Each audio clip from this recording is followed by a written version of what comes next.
Good evening, ladies and gentlemen. I'd like to welcome you to the Town of Los Gatos Joint Town Council Parking Authority and Redevelopment Agency meeting of November 5th, 2007. I'd like to ask the clerk to please call roll. Councilmember Mike Wasserman. Here. Diane McNutt. Here. Barbara Spector. Here. Steve Glickman. Here. Mayor and Chair Joe Przinsky. Here. Thank you for all coming tonight. We have first item of business, which is the Pledge of Allegiance, and as is our tradition, it's going to be led tonight by one of our future leaders. Tonight, Andrew Gifford, who is a ninth grader at Los Gatos High School, will lead us in the pledge as part of our Special Future Leaders program.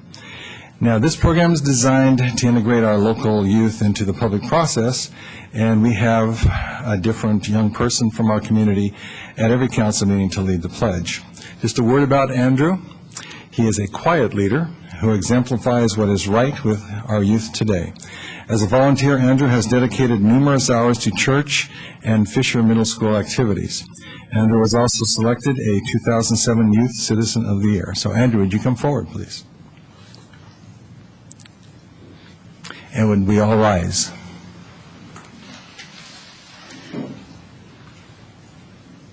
Please join me in the Pledge of Allegiance. I pledge allegiance to the flag of the United States of America and to the republic for which it stands, one nation under God, indivisible, with liberty and justice for all. And let's thank Andrew.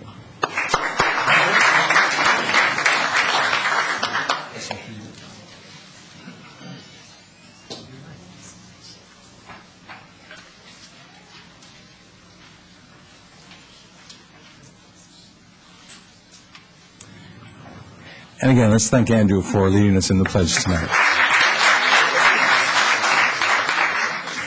The next item on our agenda is our closed session report. Mr. Korb. Thank you, Mr. Mayor, members of the council, members of the public. Council met in closed session tonight on two items. I'll take number 2 first. The second item was a conference with council's labor negotiator concerning ongoing negotiations with the Police Officers Association, or POA. Council gave direction to its negotiators. No final reportable actions were taken. The first item concerned conference with legal counsel, myself, concerning anticipated litigation. It was disclosed simply as one possible case.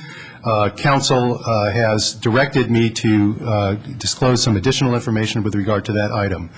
The first thing counsel has asked me to disclose is that the closed session concerned potential litigation involving the proposed skate park initiative, including actions that could be initiated by others. Second thing that I need to disclose to the public is that Councilmember Spector did not participate in that portion of the closed session. She did participate in the other section concerning the discussion with labor negotiator.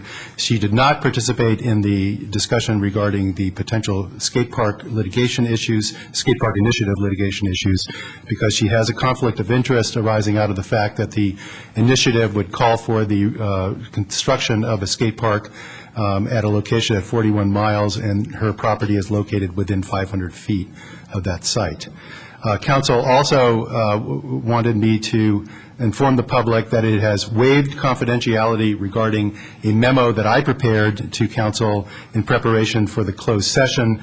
The subject of the memo were issues regarding the language of the proposed initiative and options council could take concerning that language, some of those options being litigation options. Council also directed me to read the memo to the public, which I will do. Copies of the memo will be made available to the public at the conclusion of this closed session disclosure. This is the memo. Subject line is 11-507, closed session, skate park initiative, issues and options. The proposed initiative measure has qualified to be placed on an election ballot.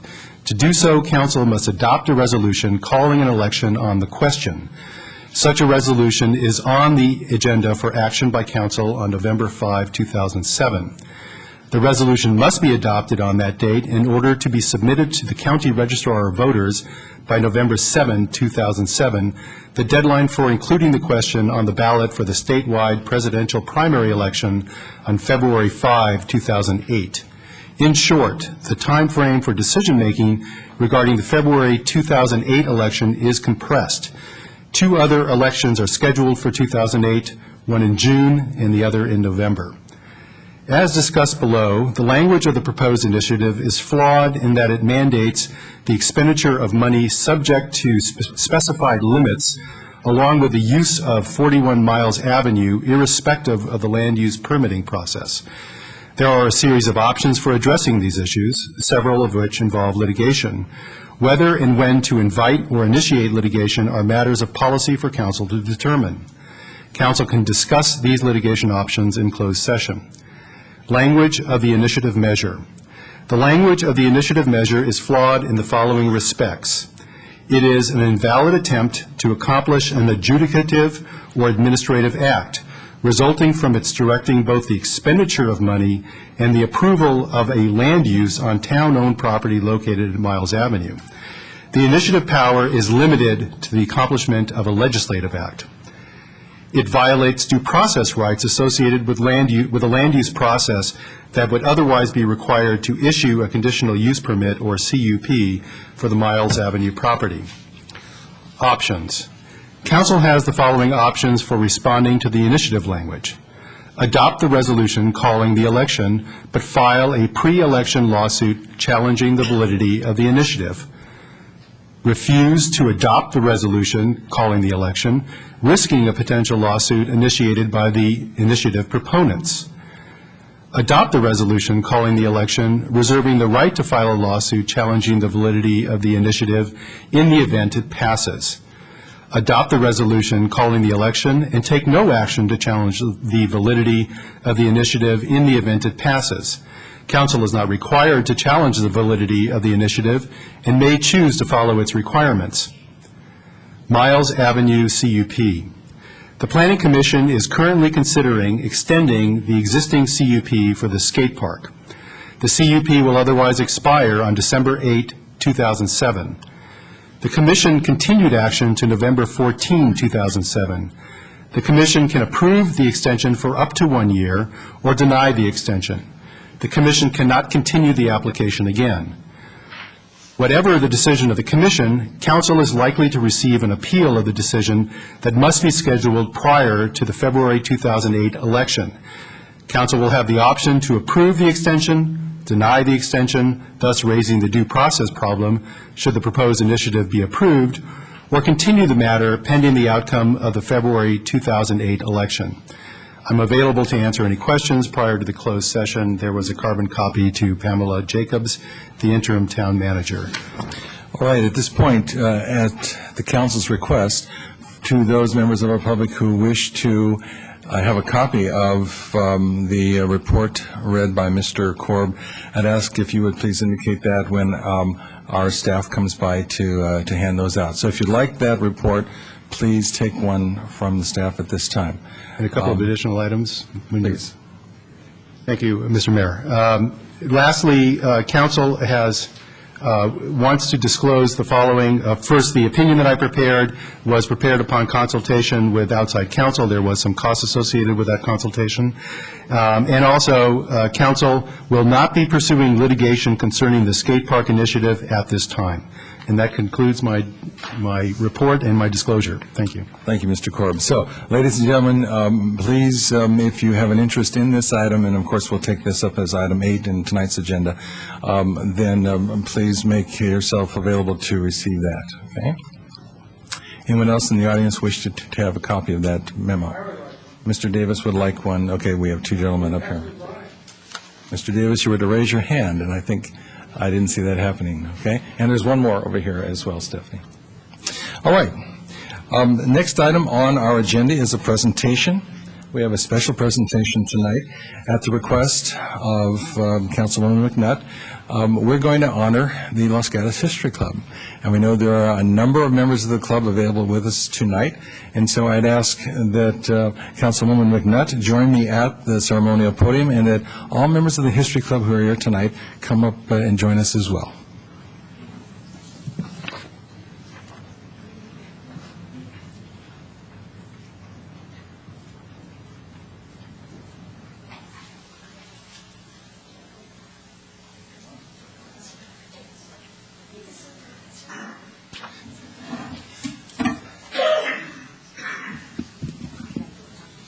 Okay. Come on up. Okay. Why don't some of us come over to this side so we have a nice balance for the camera. Are you sure the TV camera is so cool? Yeah. All right. If you've ever been on Los Gatos Boulevard near Loma Alta, and there's an event taking place in the History Club, you know how popular this venue is for our community. It's been here forever. And tonight, Councilwoman McNutt is going to give a commendation to this very fine establishment. Thank you. Last year when I was mayor and making the circuit of all the service clubs in town, I had the pleasure of visiting the History Club. And it was the first time I had been there with the ladies there. And it was such a welcoming environment. I had such a pleasant time. And I was so impressed with the work that they do that I was unaware of. So it was my turn to do a commendation, so I thought it would be good to do them. So let me read you the commendation if I can see it with my glasses on. Excuse me. Whereas in 1897, which the mayor defines as forever, 6 women gathered together and formed the Los Gatos History Club to study both ancient and modern history, world affairs, and culture. And whereas the Los Gatos History Club continues the civic engagement tradition by providing residents and local nonprofit organizations with meeting space to learn and explore new cultures through numerous events and special guest lectures. And whereas the Los Gatos History Club consistently supports various businesses and community programs, including Leadership Los Gatos program, the Chamber of Commerce, and a wide variety of local nonprofit fundraising events. And whereas the Los Gatos History Club offers residents a historic place to celebrate memorable moments of their lives, including weddings, birthdays, and anniversaries in their own hometown. And whereas the Los Gatos History Club continues to grow and strengthen friendships in the community by providing a special place for the community to gather and enjoy the company of others. And whereas the town of Los Gatos celebrates the Los Gatos History Club's 110th anniversary, if you hadn't already done the math, and recognizes the unwavering charitable support this group provides to many worthy causes for the advancement of the community. Now, therefore, the Town Council of the Town of Los Gatos does hereby render with special appreciation a commendation to the Los Gatos History Club and all of its dynamic members, past and present, for their outstanding contributions to the Los Gatos community. Applause, please.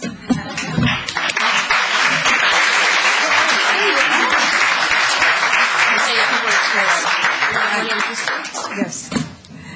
Thank you. We are delighted to be here tonight and to accept this wonderful commendation. I'd like to introduce the ladies that are here tonight. I think that we have about 15 of them. Let's see. We have Joanne Bryce over here. We have Lynn Dawns, Lori Miller. I may need a little help here. Kathy Cusick, Sue Marge Shue, Marion Hicks, Phyllis Harden, Jackie Williams, Louise Seagraves, Marge Ulrich, Sarah Morbido, and Gwen Davis. And from all of us at the History Club, we do thank you, and this is an honor to receive this tonight. Thank you.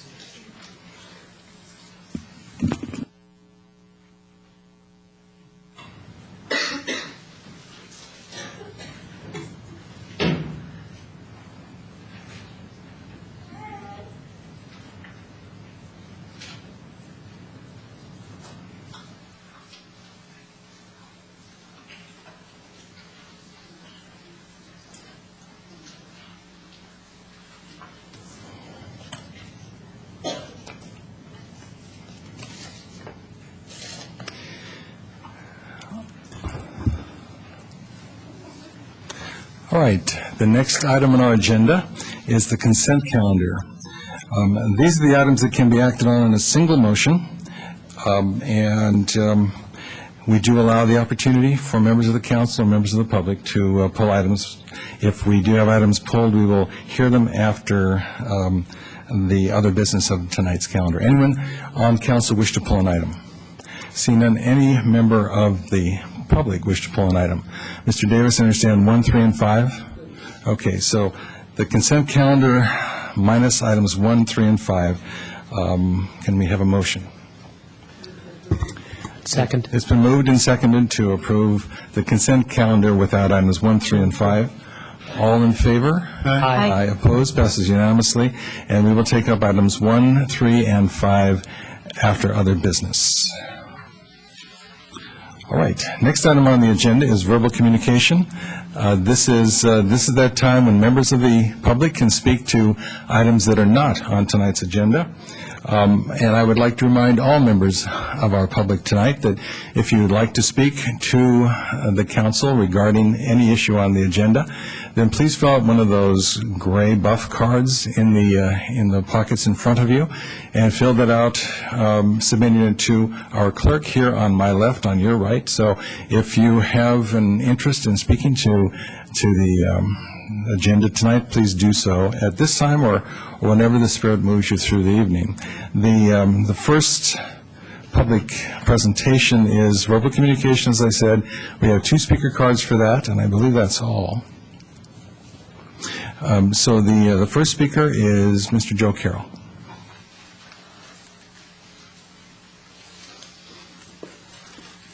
Good evening, council. Good evening, members of the public.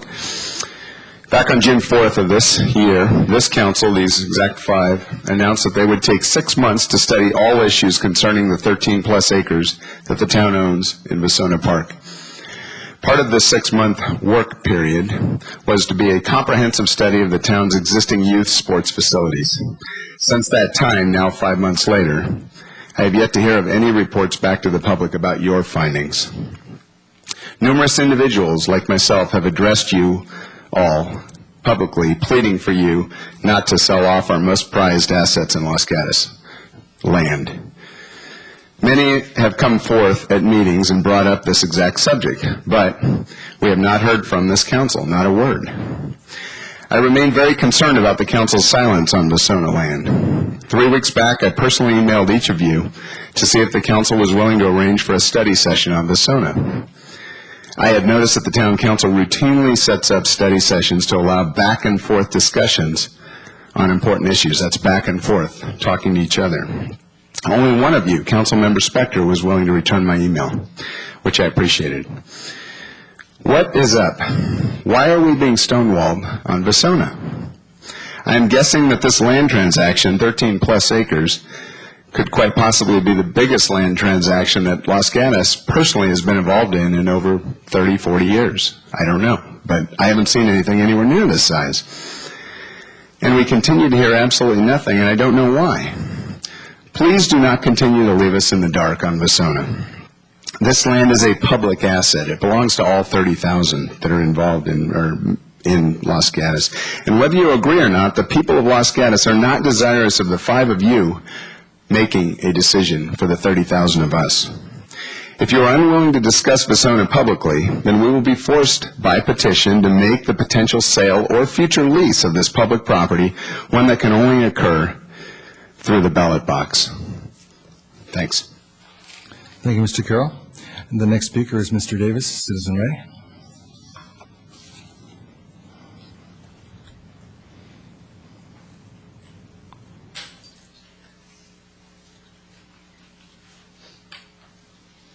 Hey, the boys are here tonight.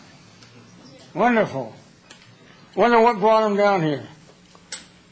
Ah, yes, indeed.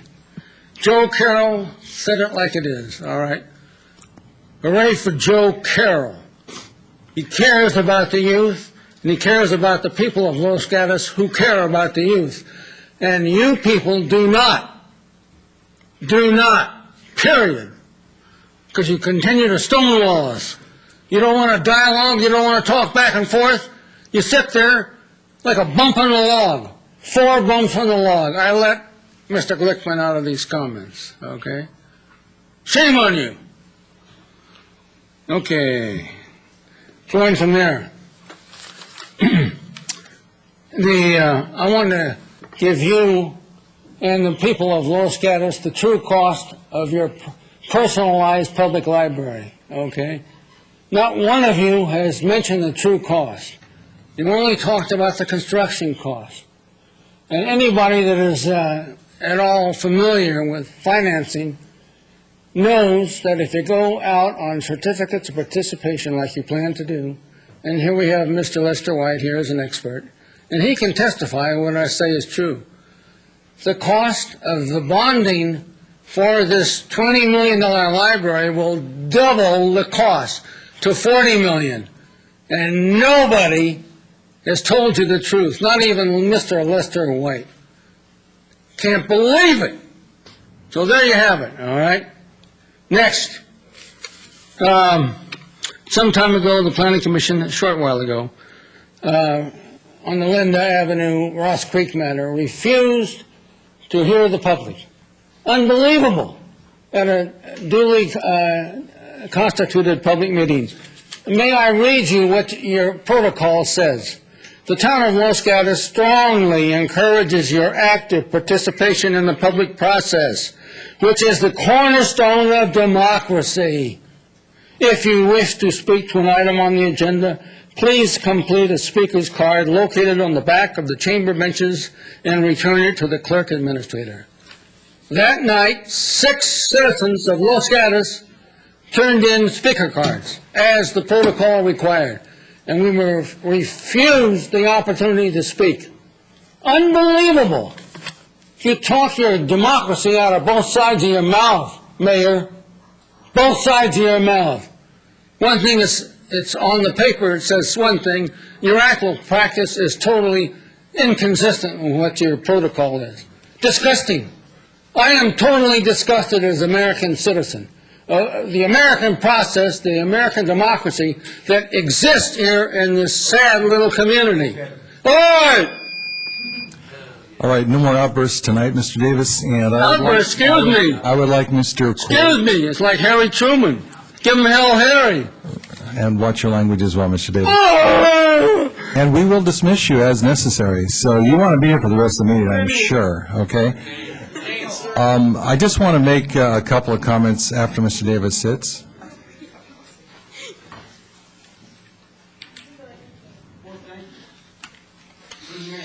Thank you, Peter.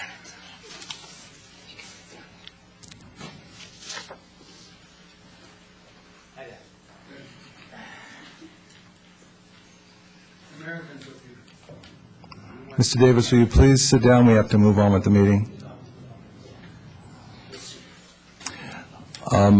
It may be of interest to you that Mr. Davis did request that that be evaluated by the district attorney, and the evaluation has come back, and Mr. Korb is going to address that at this time. Thank you, Mr. Mayor, members of the council, and members of the public.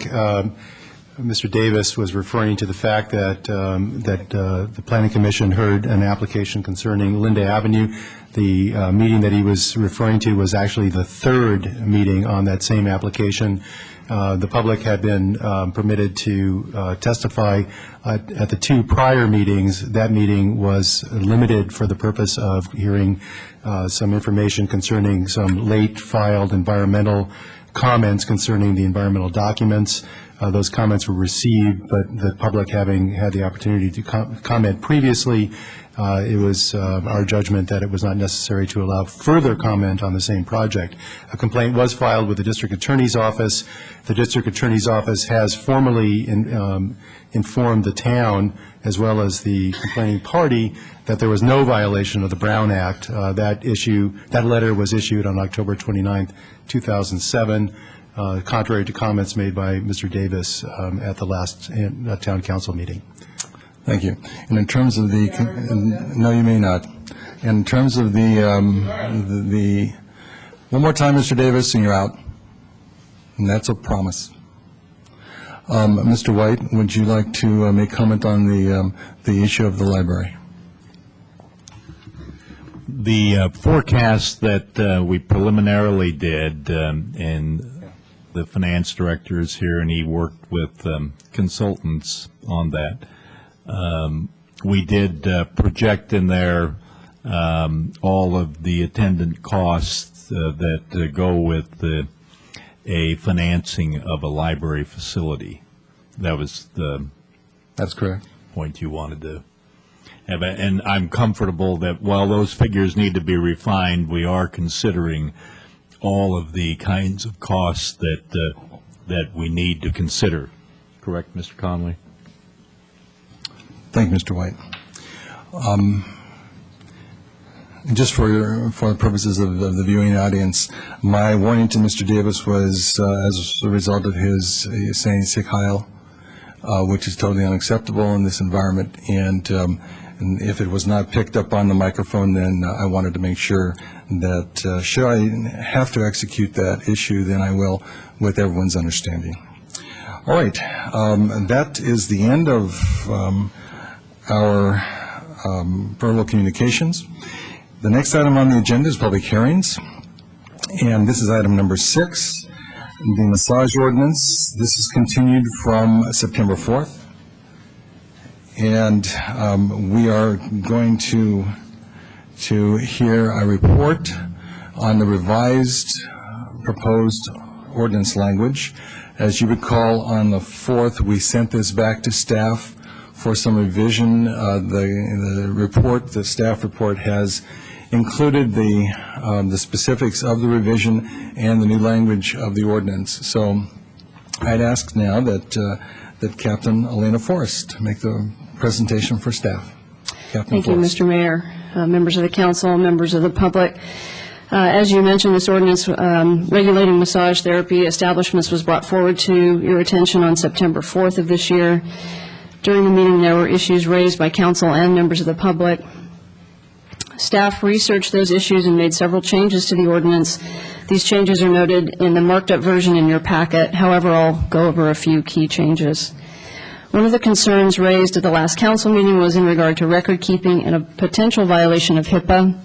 Staff consulted with the town attorney and outside counsel and found this to be a legal practice and not in violation of HIPAA. In addition, language was changed that is more specific to who can inspect those records, and added language to obtain a subpoena for these records if time and circumstances permitted. With input from members of the massage therapy community, the time to meet the criteria of 300 hours of education was increased by 6 months. So now that's a year and 6 months to obtain 300 hours of education, with provisions to still practice in town if the therapist is enrolled in coursework in furtherance of the educational requirement. And lastly, a 5-year grace period was added for previous revocations of a permit instead of being open-ended or, forever before. So now it's at 5 years. I wanted to update you on Senate Bill 731, the bill that would license massage therapists in the state. This bill will not move forward this year, but is going to be reintroduced by Senator Oropeza next year. The transition plan will require paid and volunteer staff to coordinate 78 massage therapists out of 104 to renew or apply for a first-time license under this ordinance.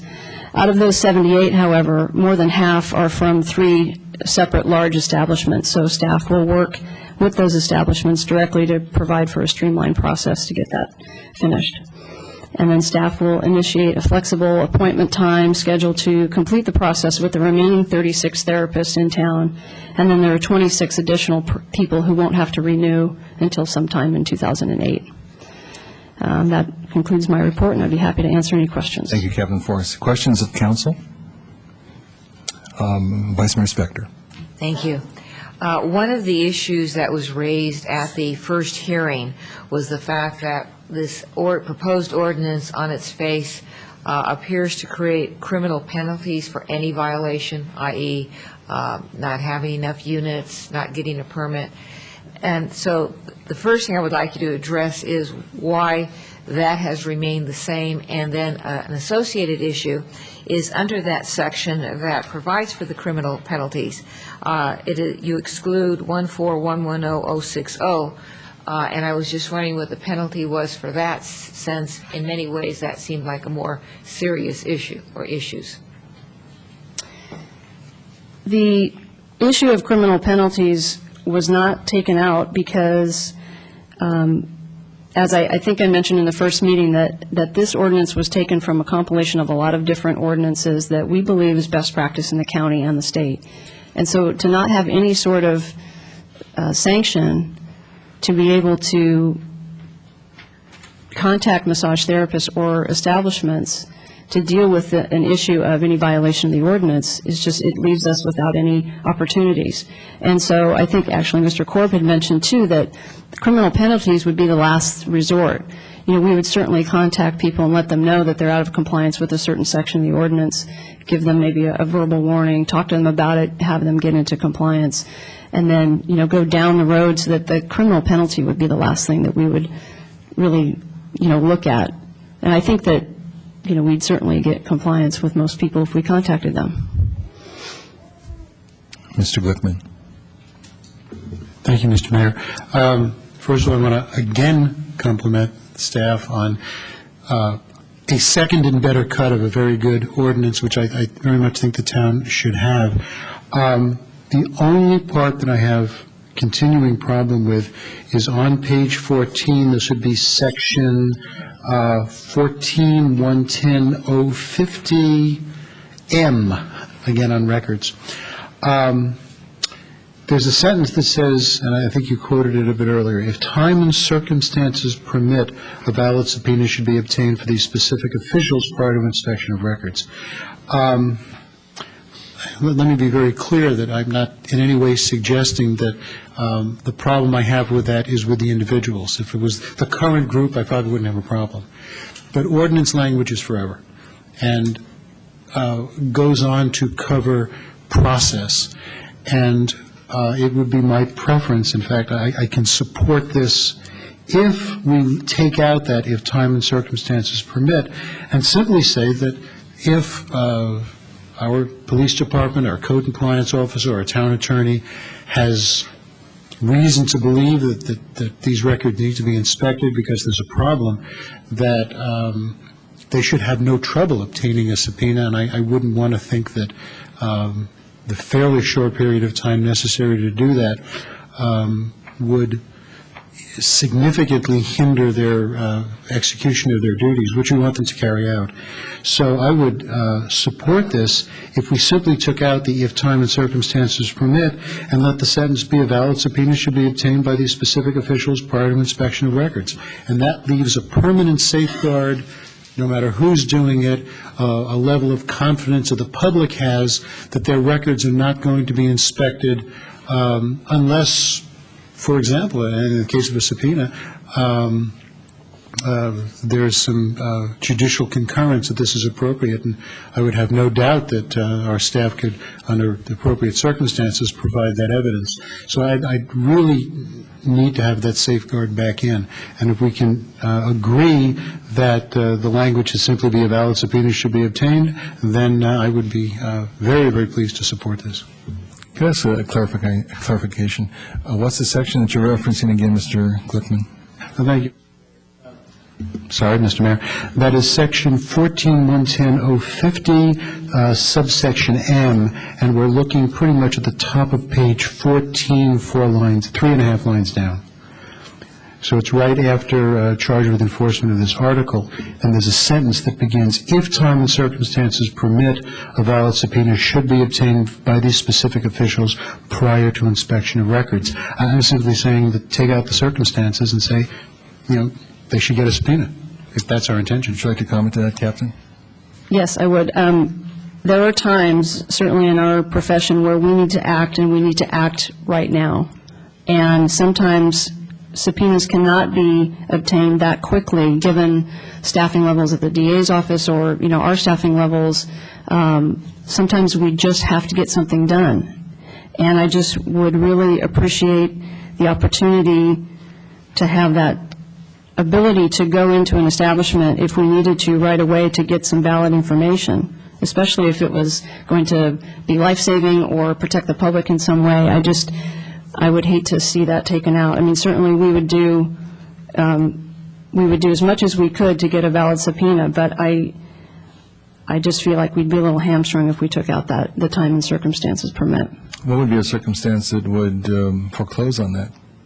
That would make that something that you would not want to have to execute, that is the subpoena? Can you give us an example of something that might require you to move into the establishment without subpoena?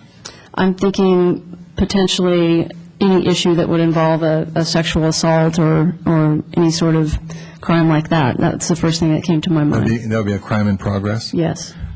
Or a crime that had just occurred that we were alerted to. What do we ordinarily do in the situation where there's a crime in progress or a crime that's just occurred? Do we have to seek a subpoena? No, we don't. But if we're looking at records, certainly we can look at the records as quickly as we can. But if we're talking about looking at records and getting a subpoena first, I just don't want to be in a position where we would have to do this in order to get to something else.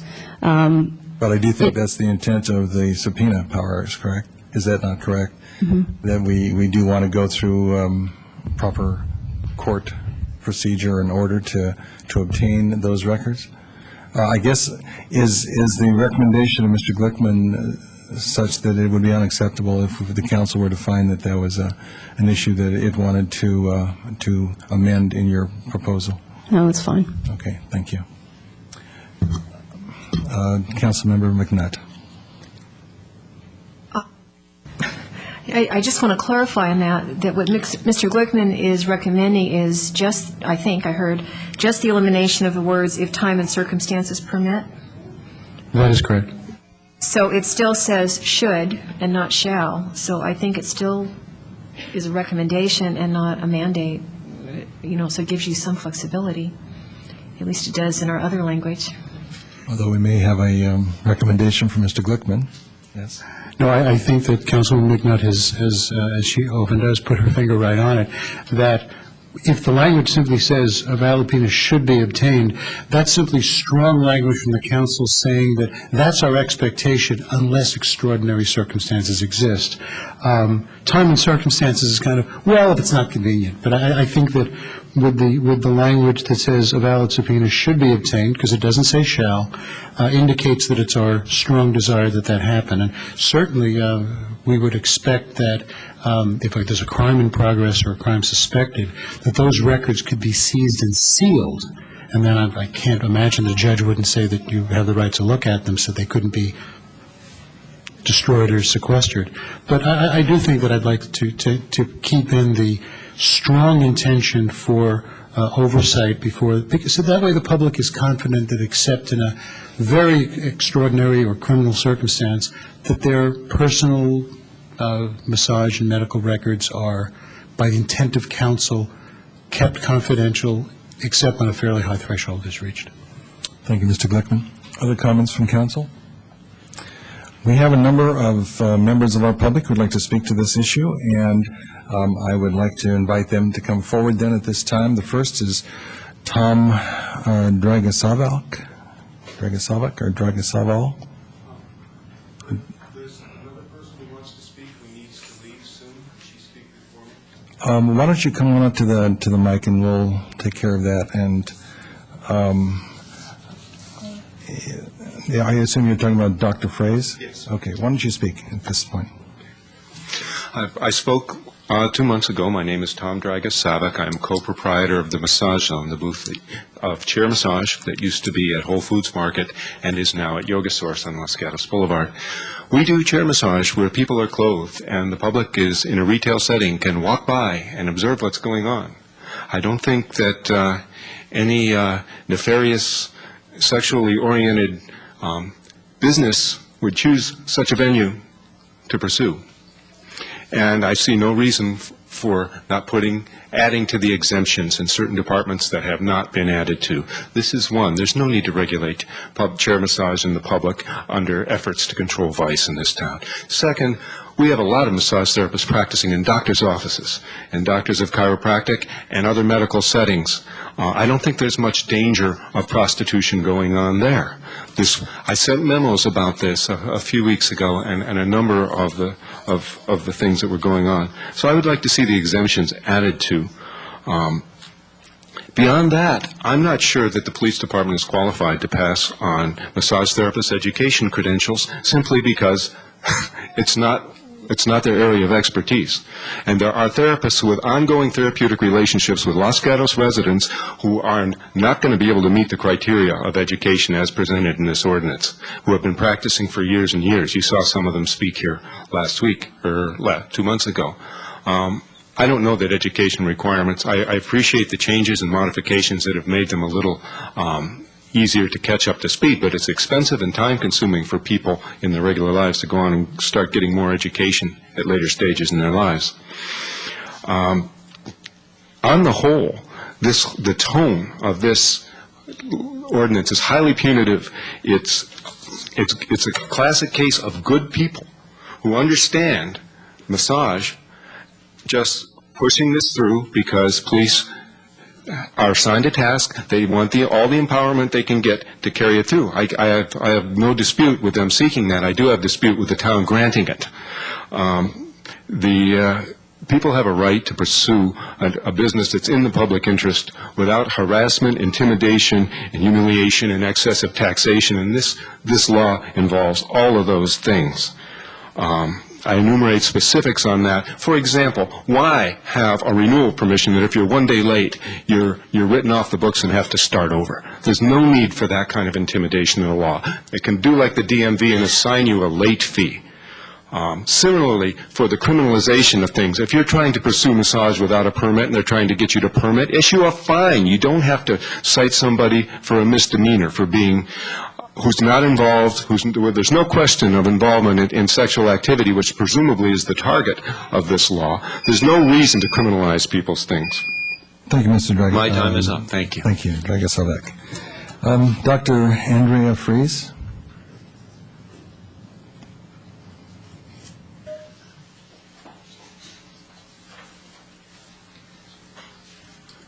Good evening, Council. Good evening, public. My name is Dr. Andrea Fries, and I'm a local chiropractor here in town. I'm going to ask if you would please address the council. Okay. You need to be looking at us while you're doing this, good. okay? So I'm a local chiropractor here in town, and I have 2 massage therapists working in my office, and they both have business license, and they are both certified. And I actually got notice of the audience maybe a week and a half ago. They haven't gotten a notice, and I certainly haven't gotten a notice about this law at all. And it seems like this audience is going to make it quite difficult for massage therapists to work here in this town. For example, when it comes to record keeping, as a chiropractor, I'm not allowed to have a sign-in sheet because it's against HIPAA law, so patient privacy law. So record keeping for massage therapists seems to be against this HIPAA law. Secondly, when it comes to record keeping, when a person goes into an establishment of prostitution, I cannot imagine that they're going to sign with their right name. So it's going to be difficult actually to, keep on record on that. So that's my input on that. Thank you very much, Welcome. Dr. Fries. The next speaker is Kelly Ranger. Kelly will be followed by Dr. Bradley West.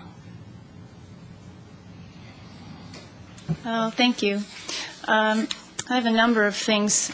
This ordinance has gone from 38 pages to 86 pages for us to determine what we want to get out of it in just 72 hours. It was available last Friday, and we are supposed to parse it and understand it the following Monday. Is kind of overwhelming. So I've done my best. In a week, we've gotten 65 signatures of people that would prefer that we do this in a less formal setting and come together with something we could present to council and agree upon. Doing it 3 minutes at a time from the podium is really time-consuming and unnecessary. as far as the education goes, if we're to get 300 hours, that's 2.5 months of full-time school, or for 3 hours a week, almost 2 years. We're only given 18 months to do that, and most of us work and have other commitments, so that's difficult. Something that's concerned me with the discussion of the HIPAA requirements is that it's not against HIPAA regulation to keep records. It is against HIPAA to have just anyone look at them. So a subpoena would still be required. And something that occurred to me is that if you don't have a subpoena and you do get something worthwhile, chances are it'll be thrown out by any attorney worth their salt because you didn't follow Fourth Amendment protocols. So it's been really kind of frustrating to get our point across. Not too much has been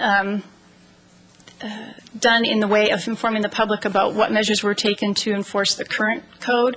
It seems like the real problem that we have here is that they're unable to determine who is a massage therapist in this town and who's not. I received my letter of the focus group through my Yellow Pages ad. I know people who are duly licensed in this town that didn't know anything about this until I brought it up to them, and would like to participate, but just haven't had the opportunity.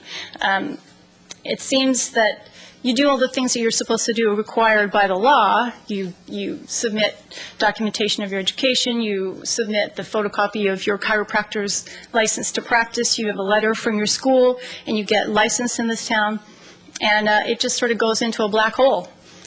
You know, you're not able to recall that information. You're supposed to be able to query the database for the tax licenses. It should be a very simple thing.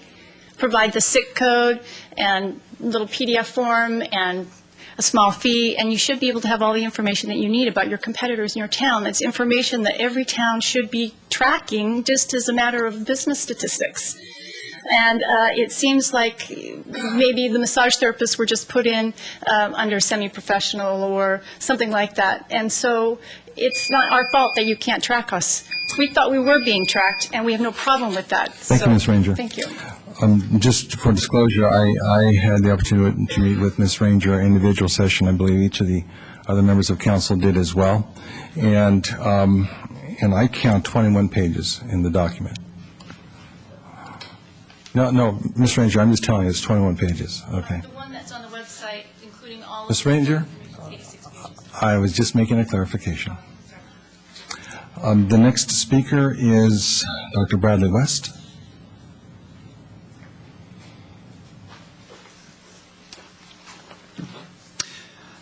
Yes, hi. I really just came tonight to support the therapists here today. I know most of them fairly well, and was going to read Dr. Frase's letter, but since she was able to do that, I won't read that at this time. But I will just comment briefly that I am in full support of the therapists that are here this evening speaking, and agree with all the words that I've heard them speak so far. I think these are longstanding good citizens of Los Gatos. Many of them were born and raised in this area as myself, and I think these are hardworking folks that really don't need the extra burden of this ordinance. That's all. Thank you, Mr. West, or Dr. West. Grant Atwell will be our last speaker, unless someone else would like to talk to this issue.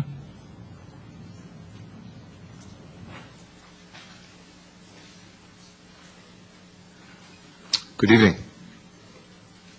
Thanks for allowing me here. That's what democracy is about. My name is Grant Atwell.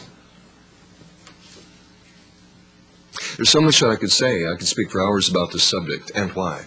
Don't have time in 3 minutes. But I'm enraged. I've made my life about protecting people. I'm a Vietnam vet. Proud of the fact. When I got out of the service, nobody welcomed me home. Nobody said diddly to me. I got a lot of criticism, but nobody welcomed me home. 25 years later, I'm having a massage. The therapist, an elderly woman, put her hands on me and was talking about this. She welcomed me home. Now, I do that kind of thing every day to my clients. I bring them home from their angst and their difficulties. I work on bereavement cases. I provide a safe and sacred place for my clients. I spent $40,000 in training to be a psychic healer, Native American shamanism. My qualifications, that are many, too many to speak of, would not be considered by this group. The 300 hours that you're asking are just a leaf scraping across the sand to me. I was seminar supervisor in London for a group similar to the Forum, or EST. I did that for 8 years in communication skills, protecting the safety of my clients. And I bring that safety into my massage room. Now, I think most of the massage therapists I deal with would agree that our practice is not just physical, it is spiritual. My practice and my room is my church. My table is an altar in which we sacrifice together the angst and the pain of life. I know only 2 places where we can go as citizens to have this achieved. One is in nature, and the other is massage. I abhor the idea that somebody with a different purpose other than my own, looking for hookers, could come into my room, knock on the door, demand entrance, shine a blue light looking for semen stains, when I'm giving a bereavement case to a man who's lost his 19-year-old daughter, or someone who's lost a spouse. Because in my prayers, when I open up to massage, my prayers last only a few minutes, but they set a sacred space of safety so the person can disclose, open their soul, and talk to God. And I provide that safety where it can be done. I see this every day. And if that is broken, I find it abhorrent. I object to the proceedings. Thank you, Mr. Adler. Thank you very much. God bless. There are no more cards on this item. And so I believe we can close the public portion of this and turn to council for clarification, further discussion, or a motion. Vice Mayor Spector. Thank you. I'm going to follow up on this criminal penalty because I think I can get us honed in on it. On page 19 of the ordinance, section 14110.85,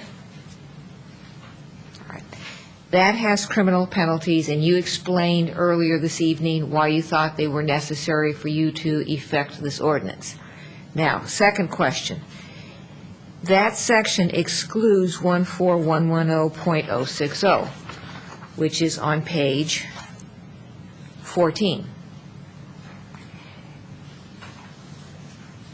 Given that, and I look at 14110.060, and those seem to be significant issues, so the question is, what kind of penalty applies to those?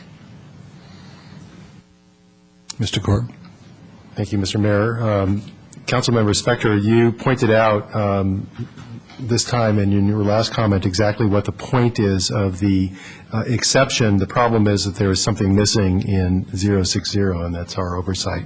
What's missing is the fact that the potential violations of the acts specified in section 14.110.060, I'll just refer to it as 060 for now on, are the types of acts that could be charged as a felony. So the intent of the language in 085 was to say that violations of all provisions of the code, or of this new section of the code, would be a misdemeanor except for 060, which could be charged, those violations could be charged as a felony. So what I would suggest, because that language is missing from 060, is that if council is inclined to introduce tonight, that you do so with the following additional language, which would be a subsection C of 060 that would state, violation of the provisions of this section may be charged as a felony. It's not mandatory by any means, but it may be charged as a felony, which would then comport with the rest of statutory law regarding some of these potential, or some of these acts being potential felony acts.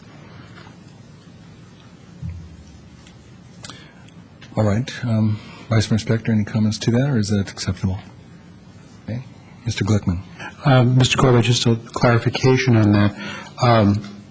It would be my understanding that those acts on their face could be charged as a felony. We don't have to put that in the ordinance. On their face, they could be, but for purposes of clarification within this code, so it makes sense with regard to Section 085, or subsection 085, which says, except as provided in 060, and there's nothing in 060. So it just ties into that language. I accept that clarification. Could I ask a question about 14.110.085? This indicates that the violation of any provision of this article is a misdemeanor and may be prosecuted, et cetera, et cetera.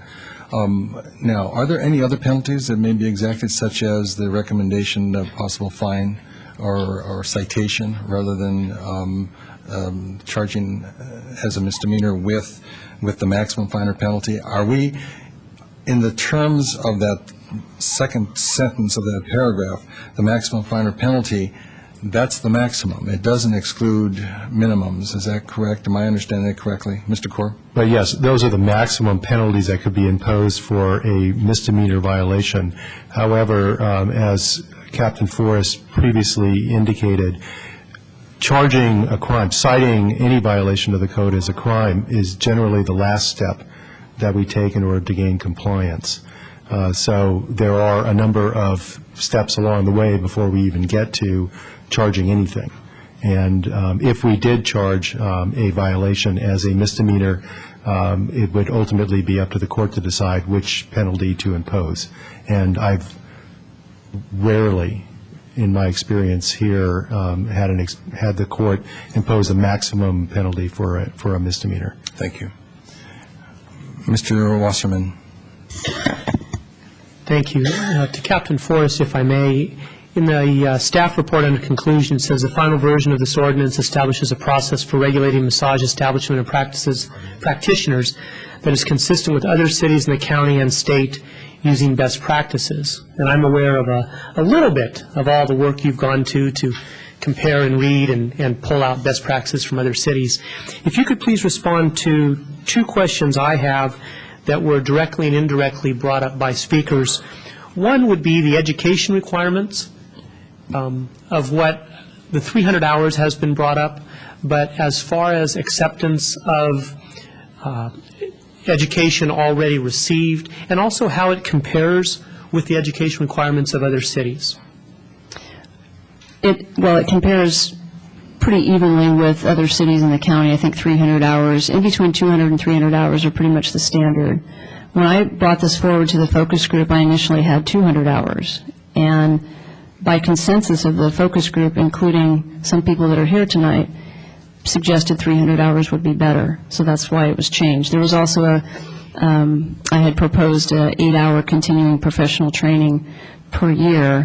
They weren't really okay with that, so we did some negotiating and came up with the 300 hours. Okay. And I also know that there's an establishment in town that won't hire therapists without 500 hours.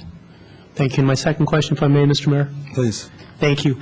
Another point you brought up at our last public hearing was regarding the chief's discretion in incidents, various situations that take place that might have a different background, people coming from different countries, different municipalities, different jurisdictions, whatever, and being brought in. Could you explain a little bit about the discretion that the chief has as it's worded in this ordinance before us?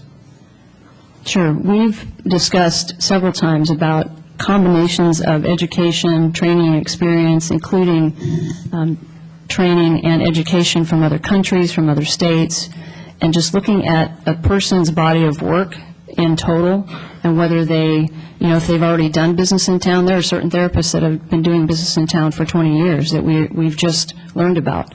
So, and I'm not pointing fingers at anybody about whose fault that is. It's just a fact. And so people that have been doing 20 years worth of massage therapy, may not have obtained 300 hours initially. And so we're going to take that into consideration, and that's what I mean by discretion. Thank you. Thank you. Ms. McNutt. I'm not exactly sure who on staff to direct this to, so I'll kind of direct it to all of you. we are here right now, and this draft represents where we want to go. And you have already made some accommodation for giving time for people to gather the credit hours that they need and so on. I'm interested in what additional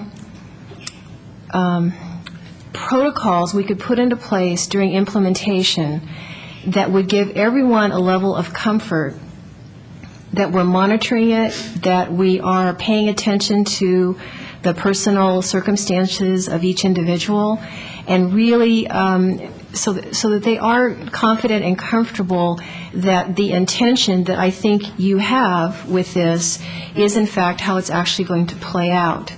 So could we do things like, if we were to approve it, bring it back for review in even 12 months before that 18 months?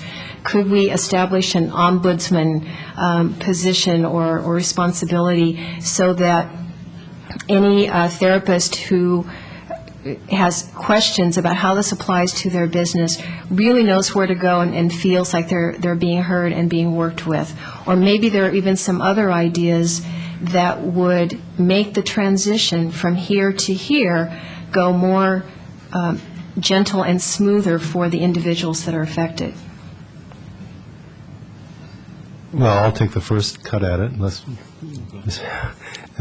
the first cut, the answer is essentially yes. We could do any and all of those things regarding establishing ombudsman-type positions or assigning those duties to a staff member would, of course, require some look at how that would affect their, current work assignments or whether it would be necessary to bring in additional help.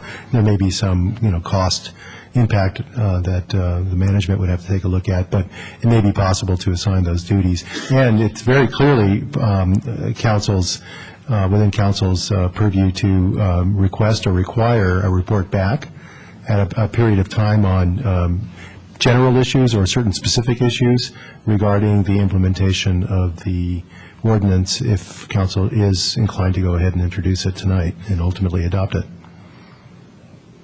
Is there additional response? The point on the evaluation is a reasonable one, and I think the best way to do that is to come back before the 12 months with the framework for how we would evaluate the implementation of the ordinance so that you see the criteria for that, and then in 12 months you would have your first evaluation. As it relates to an ombudsman function in a small office, that would need to be looked at, as the town attorney mentioned, possibly someone in the town manager's office could coordinate with the PD to ensure that appropriate evaluation is occurring. And that information will be passed on to the interim town manager and the new town manager. Please. That would be really important to me, to have as many safeguards as possible, because what I have learned in the 2 public hearings and all of the emails and calls and meetings and staff reports that we've gotten is how many different kinds of massage therapy there are. I mean, just from the folks we heard of tonight, they kind of represent a full spectrum. And whether it's in a doctor's office of all different kinds of doctors, or in a public setting, or in a spiritual setting, or and it just goes on and on. So I think we all are learning a lot about the field, and we just need to be flexible and slow in this implementation in order to be fair to everybody. Thank you. Any other comments? Do we have a motion? Mr. Glickman? Thank you, Mr. Mayor. I'm going to move that the council accept the ordinance. I believe that we're going to go through the steps as outlined under the recommendation. So I think I will start with move the waiving of the reading, because I believe directing the clerk administrator to read the title doesn't require a motion. Second? Actually didn't require a motion. Or is this one, move, I thought he moved to waive the reading. He's going to read the title, I thought. Oh, was he's what going to you read the said. title. Right. First we have to direct the clerk administrator to read the title. Yeah. Ordinance replacing chapter, oh, this is the wrong one. I'm sorry, I'm reading the wrong one.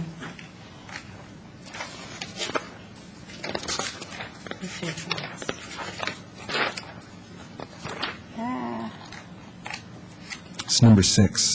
Yeah. Okay, ordinance amending Chapter 14 of the Town Code regarding the regulation of massage therapy establishments and massage therapy practitioners. Thank you. Move to waive the reading? Second? All in favor? Aye. Aye. Okay. A move to introduce the ordinance to effectuate the zoning code amendment? That's a motion. That was a motion. Is there a second? I will second, but only if we have a couple of additional notes on that. Yeah, we're now at a point where any introductions that are changing this need to be made, and I'm going to just track a couple of them that I think I heard. First is the language regarding subpoena, and it's if time and circumstance permit. We wanted to delete that. Yes, please. That language. Under 14.110.060, there was an item C introduced that said violation of the section may be charged as a felony. Violation of, what was that term? That would be at the... Yeah. Sorry, that would be at the end of 1410.060. Right, I'm looking for the term violation of the provisions of this section may be charged as a felony. Thank you. And that would be added as subsection C. Right.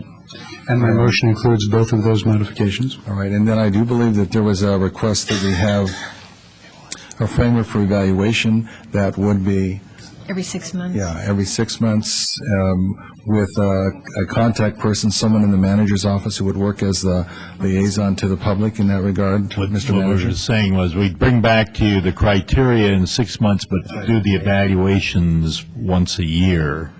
But we wanted to get approval of how we do that first. And we'll bring that back in the 6 months at the latest. Okay, does that... So adopted the motion. Just 1 second. Ms. McNutt? Yes, although I'll have a question about that during discussion. Okay. All right. And is there any other item that needs to be adjusted in the language? Because I want to move this forward tonight. Yes, Mr. Korb? In consultation with the police chief, a small change to the language I recommended to subsection C, if acceptable to council. It should say, violation of the provisions of this section may be charged separately as a felony as permitted by the state penal code. Okay. As permitted.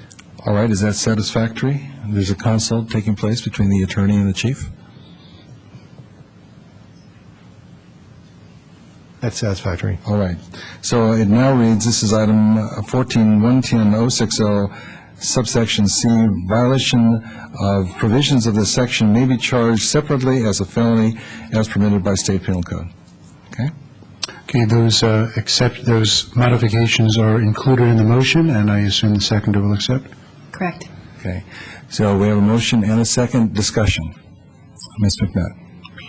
Thank you. So can we talk through specifics now for the folks that are here as to actually, if this is approved tonight, and there would be a second reading of this, correct? In that first 6 months while you're pulling together the implementation strategy and reporting back to council format, what exactly would happen to these folks? Does the clock start running on their 18 months? Do they have to become a whirling dervish of bureaucracy meeting or what? Let me take a stab at that. If council were to introduce the ordinance tonight, we'll be bringing this back as Councilmember McNutt points out, for a second reading, most likely at the next council meeting, would be placed on consent at that time, but could be pulled if anybody wished to speak to it. Could be on a later meeting, depending on how the agendas are stacked up. Thereafter, if it is adopted by council, that would be your final action. There would be a period of 30 days before the ordinance would go into effect. So there's an additional 30 days on top of whatever time elapses between now and the next meeting. And then after that, it is in effect, and that's when the clock starts to tick on all provisions within the ordinance. So what you're going to come back to council with in 6 months would be what? That would be a plan with regard to reporting to council. I'll let Mr. White speak to this. That would be a maximum of 6 months, and that would be a plan for the different aspects of the ordinance that would be evaluated to show how it is being implemented by staff. I'm not in a position, obviously, to comment on that. Possibly you would have a couple of examples to give that, but I think that's why we would need some time to work that out. Okay. All right, any other comments or questions? Then back to you, Mr. Glickman. We're going to call that question. Okay, thank you very much. And so all in favor? Aye. Aye. Opposed? Passes unanimously. Okay, I believe we next need to direct the clerk administrator to publish the ordinance within 15 days after adoption. It does not require a motion. And she nodded. Okay. And I believe the next step is to adopt the resolution amending Resolution 2007-026, certain department fees, rates, and charges. And though that doesn't say so, I believe that does require a motion, and I'll make it.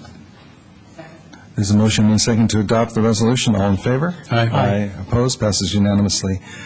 Thank you very much. Thank you to staff. Very complicated, but I think that ultimately we're going to be able to work well together and make sure that the contact people from the practicing community keep in touch with our staff as regards this and pay attention as this continues to come forward to us for further evaluation and the next reading.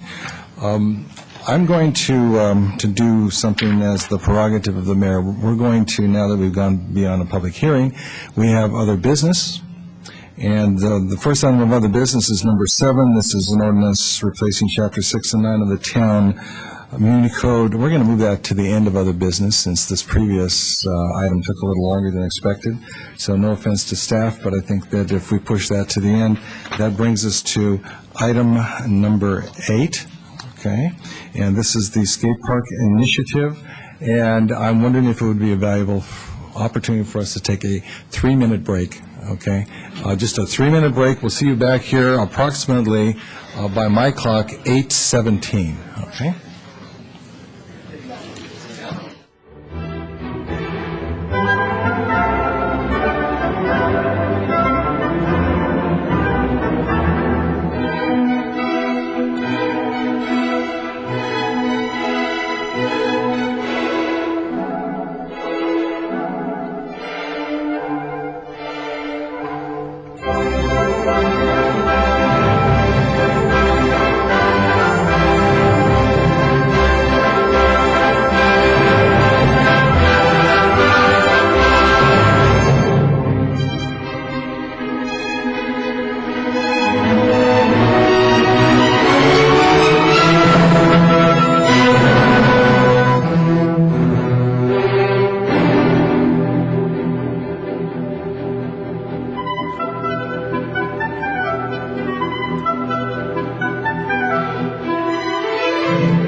Ladies and gentlemen, we're going to call the meeting back to order. If you please take your seats.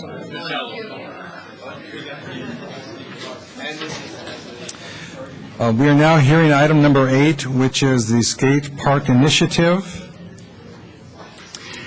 And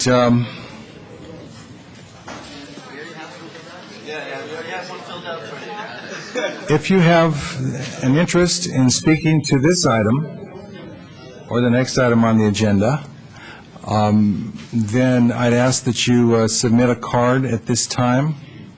So far, we're up to about 28, and I think that it's going to behoove us to be very efficient. So I'm going to ask that we use 2-minute mark rather than 3. We can do it. Absolutely, we can do it.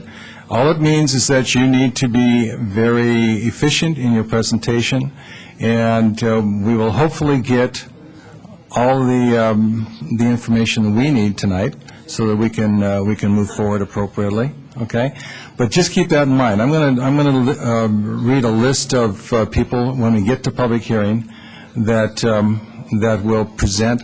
But again, when you come to the mic, very efficient. Make your 2-minute pitch. And I'm sure if there's issues that have been raised previously by other speakers, if you would merely acknowledge that and say, I agree, or here's a little amplification, that would be fine. But I think we can definitely make sure that all our public gets appropriately heard in tonight's hearing, in tonight's meeting. The first presentation for this is going to be our manager, Les White, but before he starts, we have to have a recusal from the council, and I turn to the vice mayor for that. Yes, as the town attorney said earlier, my property is within 500 feet of the 41 miles address listed in the initiative, so I will be required to recuse myself. All right. So that means that the vice mayor will not be able to participate in this in any way, shape, or form. And when we are finished, we're about 32 now, by the way, in terms of the number of cards, then we will call her back for the next item. All right, I'll turn to staff. Yes, the town attorney and I discussed this, and because of his familiarity with this subject, he's going to handle the presentation, and I may offer some comments later on. Thank you, Mr. White. Mr. Corbin. Thank you, Mr. Mayor, members of the council. As you know, a petition was circulated to place a measure on the ballot requiring the expenditure of up to $1 million to construct a skate park on town-owned land located at 41 Miles Avenue, and to spend up to $50,000 a year for maintenance and operation of the skate park, and the measure further states that those dollar amounts could be offset by contributions made to the town for those purposes. The petition was qualified by virtue of gathering not less than 10% qualified signatures based on the registered voters in the town. A certification to that effect is on your agenda tonight, made by the town clerk administrator. Council's options now in response to the petition being certified by the clerk administrator are first to adopt a resolution which has been prepared for that purpose, also attached to the report, which would call an election on the question posed by the initiative measure for consolidation with the statewide presidential primary election on February 8, 2008. February 5th, 2008. The second option would be for council, and council, by the way, must take that action within 10 days of the date of certification. However, as I stated earlier in the meeting, in order to make the February 5, 2008 election ballot, council must act before the 9th of this month, which is the register of voters deadline for submitting resolutions calling elections in the county. Council also has the option to request a report of staff regarding the impacts of the proposed initiative. There are a list of potential impacts that could be directed. Any one or all of those impacts could be considered by staff at the direction of council. In that event, staff would be obligated to report back to the council no later than 30 days after that direction to staff, and then thereafter, council would have 10 days after receipt of the report to take an action with regard to the initiative. Lastly, council has the option to simply go ahead and do what the initiative asks, and that is to build the skate park. That is yet another option for council. So again, before you tonight is a resolution calling the election. And a reminder, you must either adopt that tonight or you will not be able to consolidate this matter on the February 5, 2008 statewide presidential primary election. There will be two more election opportunities in 2008, one in June and one in November. And that concludes my report, unless there are any questions. All right, before we go to questions, then just a reminder for those of you who are not here at the very beginning of the meeting, in closed session tonight, the council made an action that opened a the confidence in a discussion that took place. We have a document that reflects that discussion. I believe staff still has it. Any member of the public who wishes to have that, would please raise your hand, and our clerk staff will come and give you that sheet. I think it's self-explanatory, but it talks about some issues relative to the language of the initiative and some possible consequences that that language entails. It, as also noted by Mr. Korb, the council has certain specific limitations within which we can operate tonight. Election Code Section 9215 basically provides that the question raised by the skate park initiative petition must be submitted to the voters at the next statewide election occurring not less than 88 days after the date of the order of the election. The order of the election has taken place according to the timing that Mr. Korb outlined for us. And then the section 9215 further provides that we can call the election after adopting the resolution, but we may ask for reports. So those are a couple of the items. And then, as Mr. Korb also noted, the third option would be for us to approve the funding of the skate park as a result of our looking at the petition gathering and the validation of the 1,833 signatures obtained from a total of 3,098 in the petition gathering process. So, with that, I'm going to ask Mr. Korb to continue and perhaps come to close. Just a couple of additional items. First, there is another item on your agenda tonight concerning a possibility of a second election. So the fiscal impact report does indicate that there is a estimated range of costs for one election and an estimated range of costs if there would be two elections called. And just to reiterate that range, it would be between $36,000 and $44,000 for a single election, and between $60,000 and $70,000 for two elections. Also, Mr. Mayor, you're absolutely correct that one of the options of council is to go forward and direct the expenditure of the funds necessary to construct a skate park. However, you do not have that item on your agenda tonight. So if it would be council's inclination to do that, you would have to give direction to staff to bring back the necessary reports and list of actions that would be required to do so at a different date. Thank you very much. All right. Questions for our staff? Mr. Glickman? Yes, thank you, Mr. Mayor. Mr. Korb, just some clarifications. Working backwards on the last thing that you said, it's my understanding from the election code that if, in fact, the council says we're going to do what the initiative says, then there's no need to have the election. Is that correct? Correct. Okay. And can we decide to do that tonight? Because when would we know that we didn't need it? Because you said, I was a little confused by what you said about if the council were to do that, then does that obviate the need for the election, or do we have to do something else while the clock on the election is running? So please help me understand. If council were inclined to take the option of going forward with the construction of a skate park without the election, then council would have to give direction to staff tonight regarding the preparation and reporting back to council with the appropriate action items necessary to go forward with a skate park.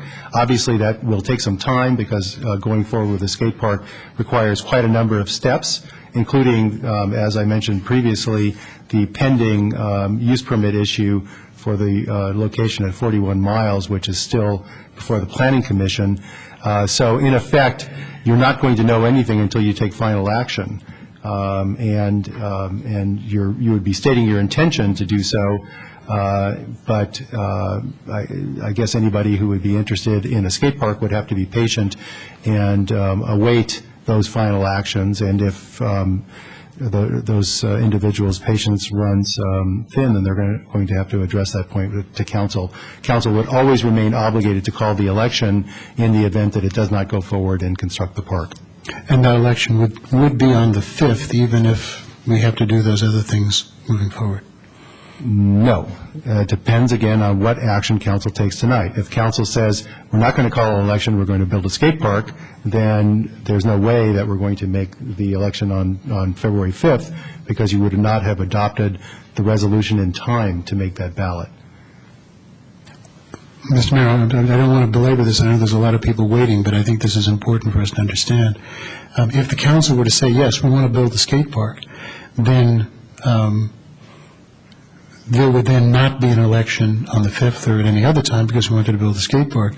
If in the process of doing that we stumbled over something, then what happens then? The election goes back on the calendar for the next available election? Council always has the option of calling the election, and the public always has the option of asking council to call the election if council has not taken action regarding the skate park in a sufficient period of time. I'm not going to advise members of the public how to go about doing that, but that option always exists. Okay, thank you very much. And I should add, the obligation on council's part to call the election is perpetual. If the initiative has sufficient signatures to go on a ballot, and council doesn't place it on a ballot tonight with the intent of building a skate park, but doesn't ever build a skate park, it is still under obligation as a matter of law to call the election. Great. And one last question then, Mr. Mayor. Thank you very much. So if the council says, yes, we want to build a skate park, then we don't have to have an election unless something goes wrong. The other thing the council could do tonight is say, yeah, we're going to have an election and it'll be on the 5th. Is that correct? Yes. Okay. A third option would be, as I understand it, to ask for a report, and given the timing involved, the impact of the council asking for a report would be to miss the February 5th date and then push the election out until June, which is 8 months out. Is that correct? I haven't done the count, but it would push it to June, yes. Thank you very much. Thank you, Mr. Mayor. All right, any other questions for staff? Then we are going to hear from our public. And again, I'd like to remind you that we want to be very efficient in our presentations tonight. There'll be a 2-minute time limit, and I know we can do a very good job during that 2 minutes time. We're going to use just this mic on this podium, and the first presenter is going to be Randy Chen, followed by Laura Erickson, Joe Kapp, and Deborah Leong. So you don't have to line up. Just kind of make sure that your mindset to move towards the mic as soon as the other speaker is concluded. Of course, I prepared a 3-minute speech. Don't start Well, yet. that's okay. That's what happens when you're the mayor. All right. And would you put the mic closer to you, Randy, please? Randy Chen, 118 Edelin Avenue. This initiative should not be placed on the ballot because it's catering to a very small special interest group, skateboarders. It unfairly gives skateboarders money, manpower, and a facility that other athletes do not get. If you put this on the ballot, you can expect that the soccer, baseball, and basketball leagues will band together, get a ballot initiative requiring the town to buy some land, and the Yuki land may come up soon, some of it, and give us each $50,000 a year to maintain it. The EIR has identified that the maximum peak usage after the first year would be 10 to 20 skaters at a time. So if perhaps 15 skaters were in the park at a time from 3 to 7, that would be about 60 people a day, or 420 a week. By contrast, the soccer league has 1,700 kids registered this fall. They each have at least one practice and one game, so that's 3,400 uses of the soccer fields. Many kids have 2 practices a week, and by the same token, the skateboarders also probably skateboard more than once a week, so I just didn't factor those in. Little League has 800 registrants, NJB has 350, and the rec department basketball program probably has about 300. So athletes in just these 3 sports total 3,150, a 10-fold increase compared to the skateboarders using the park. Regarding the money, I have 3 kids who play sports. Just counting basketball, soccer, and baseball, up till now, I've spent $7,400 in only registration fees. That doesn't include wrestling, dance, volleyball, other things they've done. And my youngest son is 7, so I have a long way and thousands of dollars to go. The skateboard supporters have raised $15,000. I alone have paid half that for my kids to play sports. Even the kids at Fisher Middle School have to pay to play on a team. Thank you, Mrs. Chen. Laura Erickson?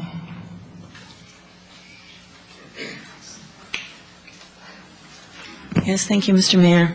I have some emails to read to the public here. It says, Karen, thank you for all your time and energy. You've said it all. Even my older son, Jeff, born in 1969, went wanting for a place to skateboard, and nothing has changed for my younger son, Tyler, who is now 21. I'm sorry that I will not be in attendance. Tonight is the evening of Troop 501's mandatory parents' evening, where we do some of the same of what you are doing. So, thank you for caring so much and doing all that you do. Yours in Scouting, Bill Flood. Another email is, my name is Pamela Lawrence. I live at 234 Johnson Avenue in Los Gatos. I could not attend the meeting tonight, so I'm asking that my letter be read for me. I am disappointed that Los Gatos is having such a hard time in getting a skateboard park for our kids. First, let me state that I have no children and the park does not benefit me personally. What I do see is kids skating down the street, starting at Cypress and down Johnson, along with the cars. Talk about unsafe. I would like a place where they could all go and skate, where they do not have to share the road with cars. I see skate parks being built all across the state in cities large and small. Groveland, a tiny town near Yosemite, even has one. Los Gatos is one of the richest areas around. Why can't we give our kids a place to play? Get them off the street, please. Pamela. The next one is from a Marguerite Pavodvani. RE Skateboard Park in Los Gatos. As I'm unable to attend this evening, this letter will provide my view as concerned resident and parent regarding the pros in placing a skateboard park in Los Gatos. My home is located on the corner of Cypress Way and Loma Alta, and have seen too many young people skateboarding down Loma Alta, which happens to be very dangerous. Vehicles are always on this road and in some cases ignore the stop signs. Last year, a young man skateboarding hit a tree on our corner. He could have been killed but suffered injuries and was taken to the hospital. I have often called police Thank you very much. Thank you, Ms. for your Erickson. time. Thank you. Mr. Kapp?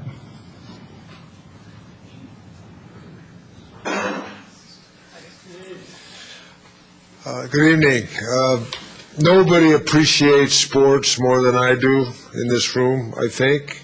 It's a very valuable enterprise.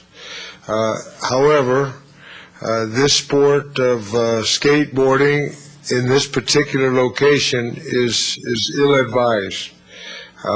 It's a location where people cross the street and it's not the right thing to do. It's as simple as that. And free enterprise, I believe in that. I think there's got to be some place where young people could participate in skateboarding, but this location, where it's located, how people can come and go from this particular location is not the right place for this sporting event. Thank you, Mr. Kapp. Thank you. Appreciate it. Deborah Leong, and Deborah will be followed by Sebastian Bodine, Lori Baker, Kathy Murphy, and Karen DeLume. Hi, my name is Deborah Leong, and I live at 16370 Lilac Lane. I'm going to use my 3 minutes to finish off Randy Chen's, or 2 minutes, sorry. So I want to read the last part of her speech. It was, lastly, our leagues, the Los Gatos United Soccer League, the Los Gatos Little League, and NJB are run by volunteers. Volunteers are coaches, team parents, trash haulers, and field keepers. All these volunteers allow our children to play these sports.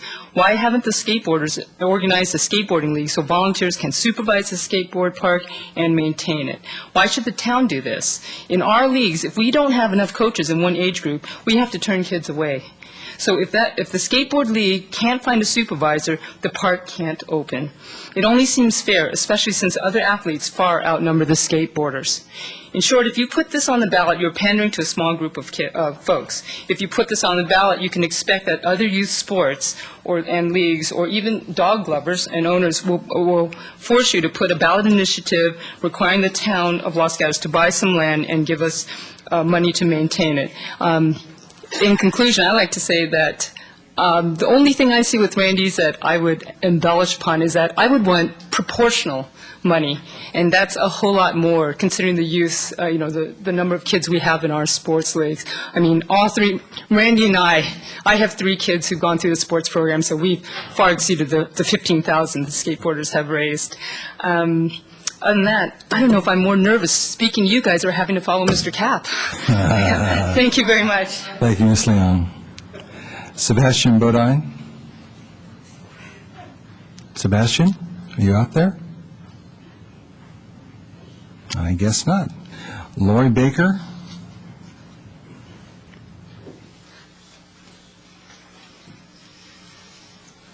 Hi, good evening. My name is Lori Baker, and I'm a homeowner on Edelin Avenue in Los Gatos.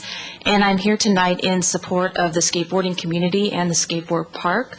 However, I am in opposition of putting the skateboard initiative on the ballot. And specifically, I'm in opposition to the location of Miles Avenue. In the initiative, it states that the location is, quote, excellent from access and design perspective. Many of us in the community have stood here in front of the council and a few weeks ago in front of the commission to state our concerns around the safety of this location, as well as our need to keep the Miles Avenue parking lot as a valuable asset for our community. So I'd like to respectfully ask the council tonight to deny this request to put this on the ballot. Thank you. Thank you, Ms. Baker. Kathy Murphy?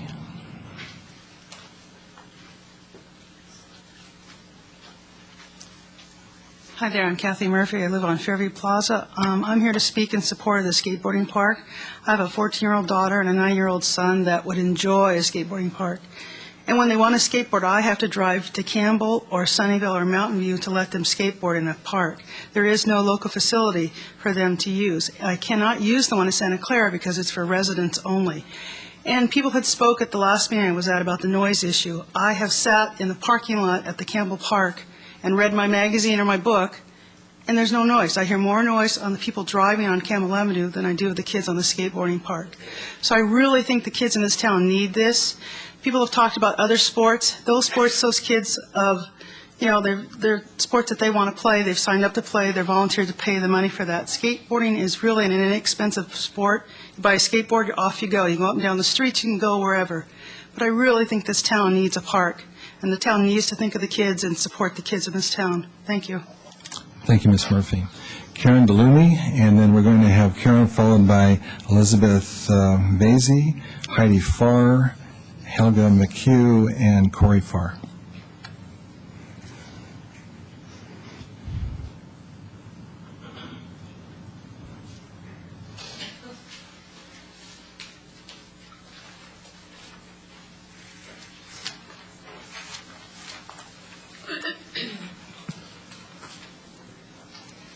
Hi, I'm Karen DeLumi. Here's an update on the skate park efforts. Many passionate team members continue to work long, hard hours to raise funds. Why? To provide a safe environment for our skater youth, adults, and represent the wishes of the community. First, Miles Avenue, nothing has changed except there is less truck traffic. If needed, parking's replaceable and bump ends could be put in to stop skaters.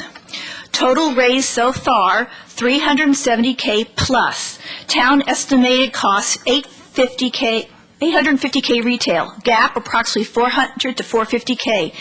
Tony Hawk Foundation estimates build cost to be $40 per square foot, about $460K. If the town worked with some of these resources, we could build the park for a lot less than it's been estimated. Ballot measure. Goal is to bridge the gap between cost and funding. Park is not a tax increase. Location qualifies for redevelopment funds. $50K annual cost committed to by the town years back. Other funding efforts, one may add $20 to $40K. Town earns $3 million in interest yearly. 3 months interest would cover the cost of the park. Grant. Individual and corporate donors reject us because town reserves per capita income are too high and also because of town politics. Parks funded in North America understand 360 view of youth-friendly. Recommendation, Pass initiative tonight, cut costs, do not put it on the ballot, delay the other issues to another election. Rise above, choose the honorable, morally correct option, the hard but right choice, the community-desired choice. Become bigger than issues going on behind the scenes. Be a model for our youth. Stop putting the kids in the middle. It's not okay. Vote to begin building. Thank you, Mr. Lumi. Ladies and gentlemen, I just want to let you know, the intent is that everyone gets his or her chance to speak, and this is not going to be a popularity contest. So please restrain any further outbursts like that. I appreciate it. The next presenter is Elizabeth Veazey. Veazey. Good evening. Many of you know me already. I'm Elizabeth Veazey on the Skate Park Committee. First, I wanted to comment on the language of the initiative measure mentioned in the memorandum this evening. I wanted the public to know that the initiative was approved by both town legal counsel and a neutral third party. Let's not lose sight of the reason that we're here. The reason we're here is to build a skate park for the children. When I came on board as part of the committee and very interested in the community, I was a part of the Miles Avenue where the choice was made by the town. Only a few came out from the community after being sent notices for people to come and join and give any reason or opposition of why we had this site chosen. Those in opposition knew we were here. They knew we were canvassing the community. Why not come out sooner? We've done our due diligence. I must say, we have submitted and required the amount of signatures to get the initiative on the ballot. I urge you, the council, to see to this initiative and accept it tonight so we can start building this park immediately. Anything else will be a stalling tactic. The only people who get hurt are the youth of this town. If you cannot rise above and make your decision tonight, perhaps we as a community, along with the town, need to consult a mediator to assist us with the bigger problem here we have at hand. Skateboarding is not a crime, neither is voting. Give the people a chance to choose. Thank you. Thank you, Ms. Veazey. Heidi Farr. Hi, I'm Heidi Farr. I have 2 boys, and this is the town council passed these new rules for skateboarding in Los Gatos in 1993. So that's as far as we've gotten on this. This is unacceptable solution. The places you can skate, anywhere there are signs posted, anywhere you cannot skate, anywhere there are signs posted, no skating, any of the downtown parking lots, construction sites on public property, the civic center, the streets are okay, but not around the plaza or the library or the parking lots.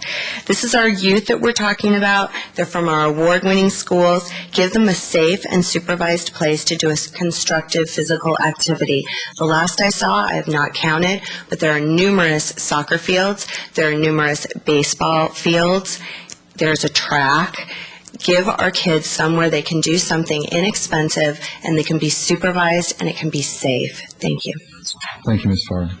And just a clarification, I believe there was a statement made about the language being approved by the attorney prior. The language was not approved. The language was forwarded to the initiative as a result of the request by the initiative developers. Helga McHugh?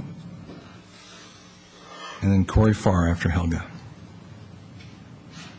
Hi, I'd just like to state my support also for the skate park. I feel that a skate park would provide a safe venue for the youth. They're seeking opportunities to skate other places anyway. They go down ramps, they find any sort of handrail. All of us who have ever lived on Johnson, we've seen them even holding onto bumpers of cars going down. And at least a skate park would provide the children a great opportunity to have a safe place without cars. Also when they do find places like sidewalks or ramps that go down, they're not only posing a hazard to themselves, but they're also providing a dangerous situation for many others. And I have 2 young children that run up and down ramps, and having them jump out of the way, or or later when they want to do it, it'd be great to be able to have them go to a safe place where they don't have to worry about cars in parking lots. As well as we're always trying to provide healthy and active activities for our youth so that they don't just sit around. As we have, the problem with obesity is terrible, so instead of only having a place where they can sit and watch TV or a snack, and this provides them a great opportunity to get out, to be active, and supervision is great. So I just wanted to state my support for the park. Thank you, Ms. McHugh. And just, I want to thank everyone who's spoken so far. You've done a really good job of giving us your information in the period of time. Corey Farr. Before Corey starts, Jim Benetta, David Burt, Dave Ferrari, and Aaron Bean will be the next in line. My name is Corey Farr. I've been a Los Gatos resident for the last 20 years, and skateboarding has grown immensely in the last 20 years since I've lived here. There's way more kids skating around downtown, skating to school, skating everywhere. And we're just trying to find a safe place to put these kids so they're not running into the side of people. They're not. When the last time you went downtown and you got hit by a skateboarder, or there's 20 kids skateboarding, they got nowhere to go. There's nowhere for these kids to go. Why not put them in a safe place? They'll go to the park. Guaranteed. That's what they want to do. That's why they're jumping on ramps. Well, we're going to build them ramps and build them what they want so they don't have to go in our neighborhoods, and we don't have to be worried about them getting hit by a car and going down these steep hills. And a lot of people where the park wants to be built are objecting to it because of the steep hill. Well, they're not going to be going down that steep hill anymore because they're going to be going to the skate park that we built for them. And that's what this is about, getting them off the street. So that's what we're trying to do. And there's no noise involved. They can go to all the skate parks around in Sunnyvale. The parks don't make any noise. It's the traffic around the park, which would be the freeway where the park's going. I mean, the freeway's 25 yards away from the skate park. So they're certainly not going to hear a few kids skateboarding around. So I'm definitely opposed to, let's get this thing going. Okay, thanks, Mr. Farr. Jim Benetta? Benetta, okay. My name is Jim Bennett. I live on Johnson Avenue. I am in support of the skate park for a couple reasons, I guess. I sat here listening to the ordinance on massage, and although that's not obvious to me why that is an important ordinance, but I assume it's for some safety reasons. The skate park, however, is very obvious to me. On Johnson, there are these kids here, a lot of them I see, you, who go down Johnson, and I think it's great. I think it's great that they come down Johnson. It's a very family-friendly street, but it's not a safe place for them to be. I also see them down at the bottom of Johnson, at the bottom of Alpine, skating, cars coming. It's not very safe. This is a very obvious thing. You guys are passing control on massage for safety. Not obvious. Maybe obvious to some, not obvious to me. This one's obvious to anybody who sees these young children skating. The issues with Miles being unsafe, I don't get that either. I run through Vasona every day. I cross Miles. People stop. I haven't been hit by a car. If the skate park's a safety issue, close it down for Vasona runners too. That's it. All right. Thank you, Mr. Bennett. David Burt?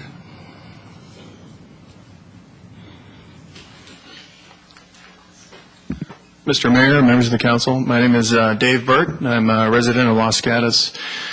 As a young boy and a young man growing up in this town, I enjoyed riding my skateboard and watching the technology go from steel wheels to clay wheels to then urethane wheels and becoming safer. I also remember my extreme disappointment when the high school first posted its no skateboarding signs down there, because I used that as a great place to skate. And it seems as there are many more of those signs going up and there are fewer and fewer places to skate. I am in favor of a skate park. I am not in favor of this skate park. Not at the town's expense, not at our taxpayers' expense, not at the expense of losing a very well-used parking lot. And I also have concerns regarding the town's supervision and ongoing annual costs, and the liability that also comes with assuming that responsibility. I'm not a skater hater. I was a skater at one time. I enjoy skating. I think that it's a good idea to have a safe place to skate, but I just don't think this proposal makes sense for this town. Okay, thank you. Thank you, Mr. Burt. Dave Ferrari?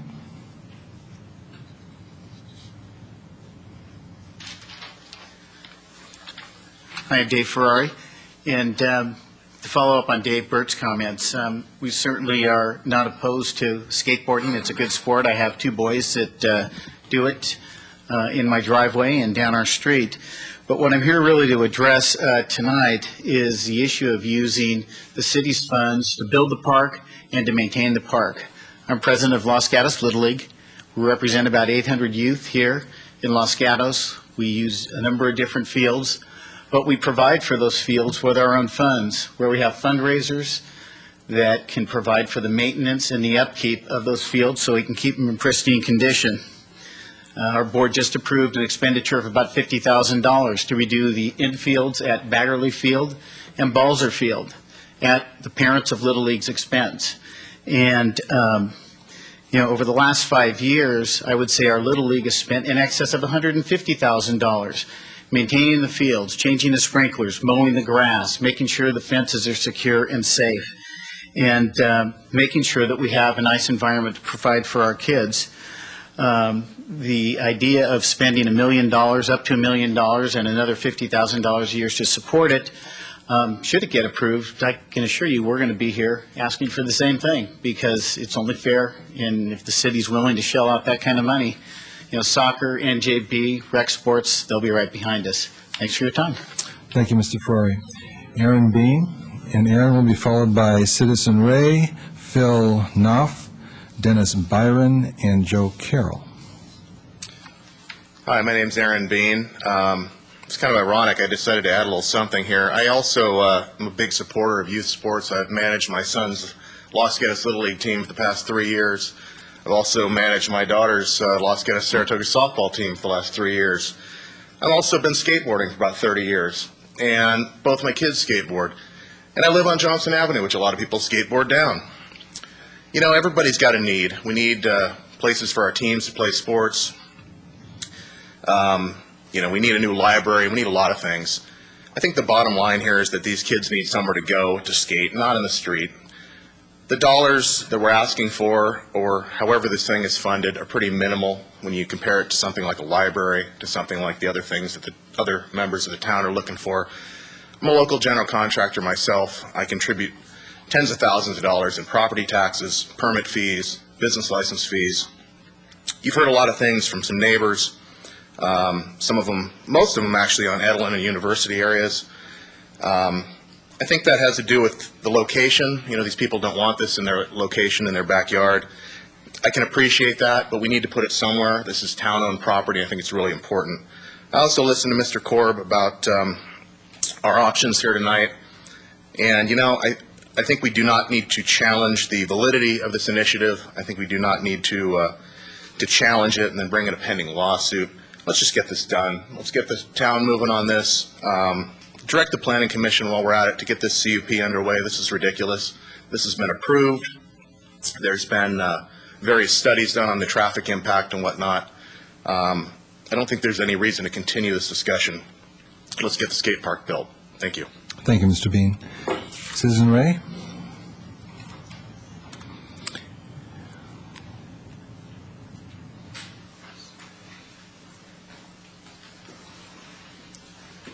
Or taking a little pause here. If you have a card and you want to speak to this item, don't hesitate to bring it over to the clerk.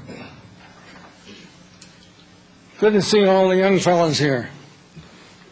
It's the way American democracy grows, okay? They come down and speak from the heart as to how they feel and what they feel. Fantastic. But, ladies and gentlemen, I want to tell you, you three folks here, if you don't do the right thing tonight, you will be the bad guys of the generation, okay? It'll be so ugly at the next election time, if you're still around, we will throw you out of office. Guaranteed, okay? That's my take on the 2,000 people that signed the petitions. They read the petitions, the argument was right there in front of them, and they bought it.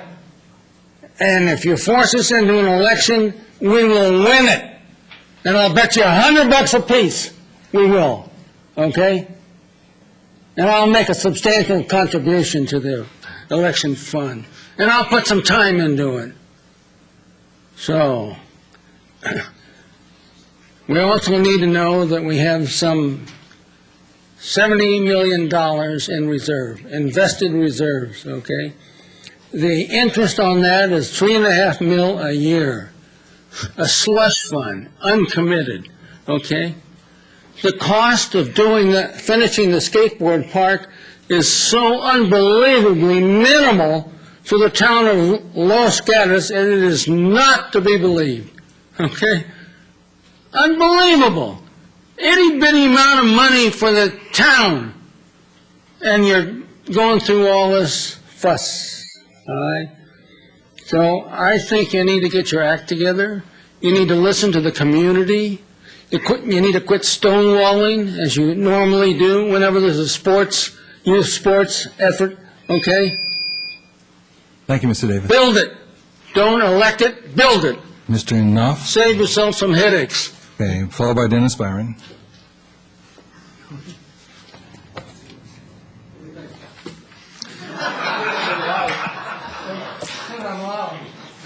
My name is Phil Knopf, Monteserino. Mr. Mayor, members of the council, since I've been cut down to 2 minutes, I'll not do my comments on the parking down there and just go straight into the funding of youth sports. On the issue of funding of youth sports, all the programs locally are self-funded. They're not funded by the town. If the town were to fund the facilities for the youth sports programs, there'd be a lot more participants in these programs. The fees to play these various sports range from $175 to $300, and this keeps many families from signing up for these programs. If this fee could be reduced to well under $100 if the programs did not have to pay for the use and maintenance of the facilities. Currently, as previously stated by Dave Ferrari, currently Little League is spending approximately $50,000 for the renovation of Baggerly and Balzer Fields, both town properties. In addition, Little League spends approximately $2,500 a month to maintain these properties in water, weed, and rodent control, mowing, fertilizer, and sprinkler repair, or $30,000 a year on town properties. These two fields accommodate approximately one-third of the Little League program. Los Gatos Little League additionally pays for facilities at Blossom Hill, Dave's Avenue, and Van Meter schools, as well as the Jewish Community Center and Loma Prieta School. Therefore, I feel there should be further review before placing this measure on the ballot. Thank you. Thank you, Mr. Knopf. Mr. Byron, followed by Joe Carroll. And after Mr. Carroll will be Martha Hoffman, Rick DiNapoli, and Conrad Van Bruggen. Good afternoon, good evening. My name is Dennis Byron. I'm a resident of Los Gatos. I think you all know my view on skateboard parks. If not, raise your hand and I'll go over it again. Okay. Karen Delumi and I put this on the ballot for a simple reason. We want the skateboard park to be built. It's been going on since some of these kids were entering elementary school. It's time we get it done. Prove to me, or I should say, prove me wrong and prove that you're youth-friendly. Put this on the ballot or just fund it. Thank you. Thank you, Mr. Byron. Mr. Carroll. The word turbulence comes to mind when I think of the skateboard park, because it seems like it's been going on for a long time. It's kind of like an airplane that bounces up and down. You never know when it's going to land. And I tell you, that's not a credit to you folks, because this really, something needs to happen. I mean, whether this place is the right place to do it or not the right place, one thing I do know is this town is in dire need of places for kids to go and hang out and feel safe, well-planned places. It's a little bothersome to see that Mr. Korb is saying the language of the proposed initiative is flawed. That should have happened before this proposal went out, or this initiative. And you can say that I didn't read it and all that. I've heard that you did read it, but I don't know. The bottom line is it's a big waste of time. You have a lot of people that want to build something. You know, real newsflash, this town owns 13 acres in Vasona, but we're willing to sell it for $7 million. What's near Vasona? Let's take that land, put a flippin' skateboard park, a soccer field, 3 volleyball pits, 3 basketball courts, none of which we have any that are public. Put them there. Who cares? The county thinks that they own our land, but you guys want to give it away for $7 million. I don't get it. This is not about the skateboard park, though, why I'm talking tonight. The reason I'm talking is, when did it become fashionable to take away the right to vote? Let's just vote on it. If people don't like the plan, vote no. You know, it's not a level playing field out there. Baseball Little League was given fields. Okay, now skateboarding comes along, there's no fields to give them. You've voted to give them a piece of land, you've done an EIR. If it's not the right location, let people vote it down. You know, these people can't read our minds. We're asking them to give us a vote. Give us the vote. Let's do it. The last thing I want to say is just that we need well-planned places for kids to go, and this is a lot more than a skateboard park. My kids don't skateboard, but they'll be down there hanging out because they're being shooed away from Jamba Juice and Starbucks. Where else do you go? Thank you. Thank you, Mr. Carroll. Martha Hoffman?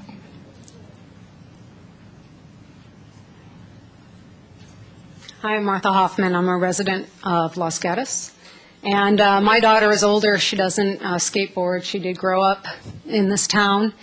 And I just have a hard time wrapping my mind around why a town with the kind of money Los Gatos has can't do something as simple as a skateboard park. And it is simply a park. I don't see any comparison to organized sports, which has been brought up. Those are organized sports. This is a park. It's a place for our children, our future. The children are our future. That's been brought up. You know, they need a safe place to go. I've been to the other skateboard parks in Sunnyvale and Half Moon Bay. They're quiet. There's no fighting. There's no graffiti. It's a great place for the youth to go. And, you know, every town I've gone to has a skateboard park. And here we are with so much money in this town, and we can't get something as simple as a skateboard park. That just doesn't make sense to me. And that's all I just wanted to express that. Thank you. Thank you, Ms. Hoffman. Rick? No. Rick DiNapoli. Can I turn this on? Good evening. My name is Rick DiNapoli. I live on Edelin Avenue.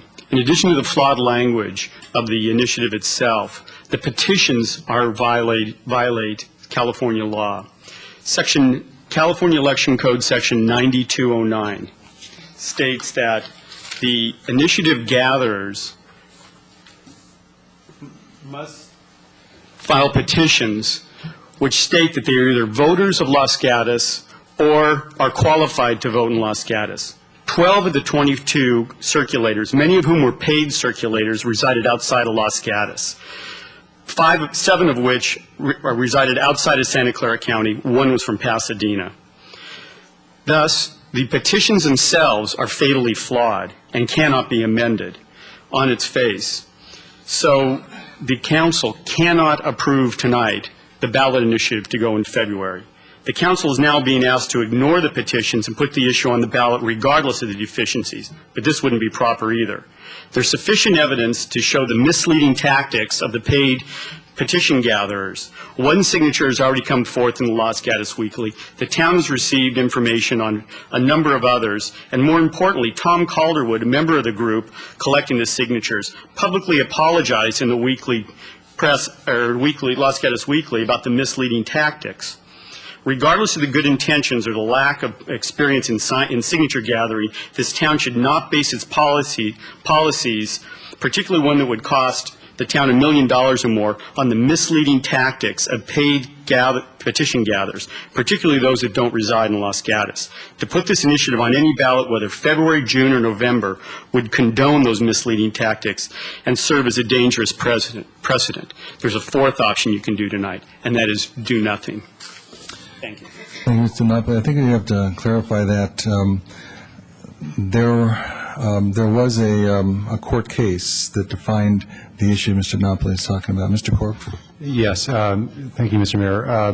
Mr. Napoli is referring to Elections Code Section 9209, and that does have the language in it that he was quoting. However, in, I think it was approximately 1998, the U.S. Supreme Court issued a decision, and I believe it's either Butler or It's called the Buckley case. Actually, just to clarify a legal issue on it, this was Just an one second, amended. Mr. Napoli. I'm just asking the attorney for But clarification. he's going to give you incorrect information. No, you had your 3 minutes. It's going to be incorrect. Legislative bill. Mr. Napoli, you have taken beyond your time. I could ask you to go right now. You realize that? I could ask you to go right now. So I don't appreciate it. Thank you very much. Thank you, Mr. Mayor.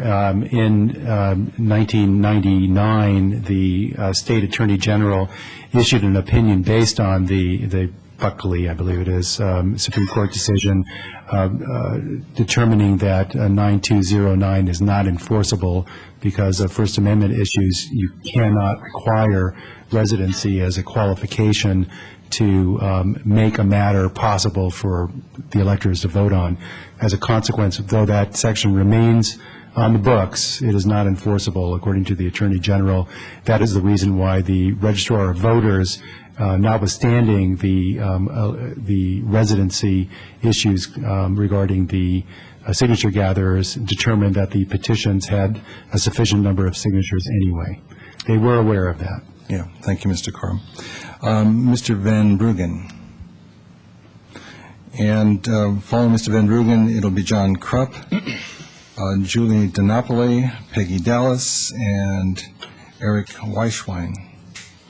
Thank you, Mr. Mayor, members of the council. Thanks for the opportunity to speak. Conrad Van Bruggen. I'd like to say just a few words about community and about skateboarding. Skating is a great activity, particularly for many kids who may not pursue an organized sport. It provides an opportunity, not just an excellent workout, but an opportunity to have a healthy outlet for all that energy. I myself skated back in the day, back in the 70s, when I was growing up in Los Gatos. My first job was at Skateboard City in Campbell.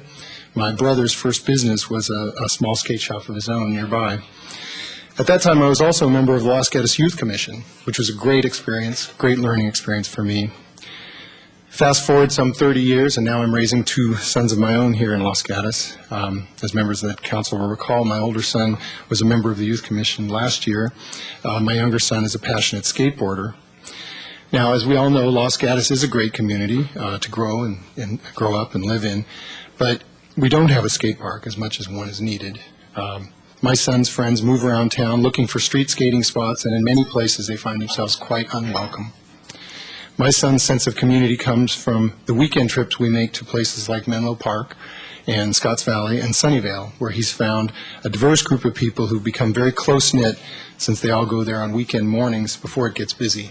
He has a great sense of community there. We have a good community, but for many of our kids, it's not a youth-friendly community. Our skateboarding youth are perplexed and disillusioned by the political infighting, the biased newspaper editorials, and the inaction that this council has displayed in fulfilling this long-identified and as yet unmet need. My son is fortunate, at least. He has a sense of community, just not in Los Gatos. His dad enjoys taking him to these parks where he can perfect his sport and be supported. For the rest of the community, Los Gatos can still make good on its obligation to do the right thing for our youth. I hope the council will consider this park and fund it. Thank you, Mr. Van Bruggen. This is Dr. John Krupp.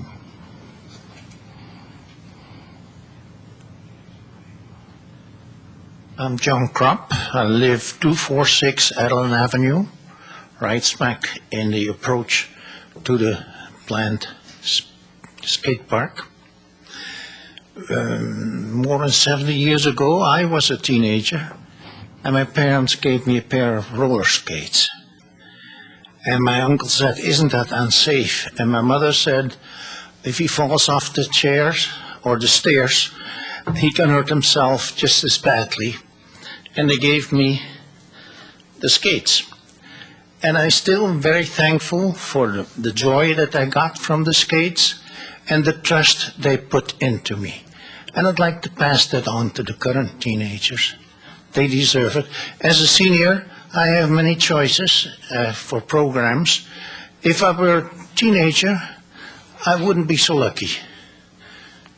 So I am for the inconvenience that I have a nice dip, they will come down, and I'll hear that, or I'll see that, so what?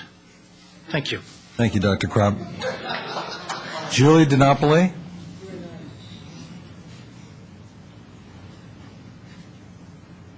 Good evening. I had all kinds of things to say, but first of all, I would like to say, in addition to what Rick was saying, was that Bill Analysis 9209 was amended in 2001 specifically to conform to the Buckley decision, and I have the legislative analysis which details this, if you'd like to see it. And other than that, I would just like to say that Los Gatos is not in the recreation business, and to quote Egan Jensen in the paper, and also to point out that we've already spent $11,000 just to count these signatures. That was the bill that we got from the county. It is a shame that this signature gathering process for the petition utilized misleading tactics in order to obtain quota. Our town should never tolerate this. It is a shame that the petition signers were misled, that money was already allocated toward a skateboard park, and that this was basically just a land use issue. If this initiative moves forward to the ballot, then it condones the misleading actions of paid petition gatherers to control public policies. We need to stand up and remember that this is not, we are not in the business of recreation. Thank you. Thank you, Ms. DiNapoli. Peggy Dallas?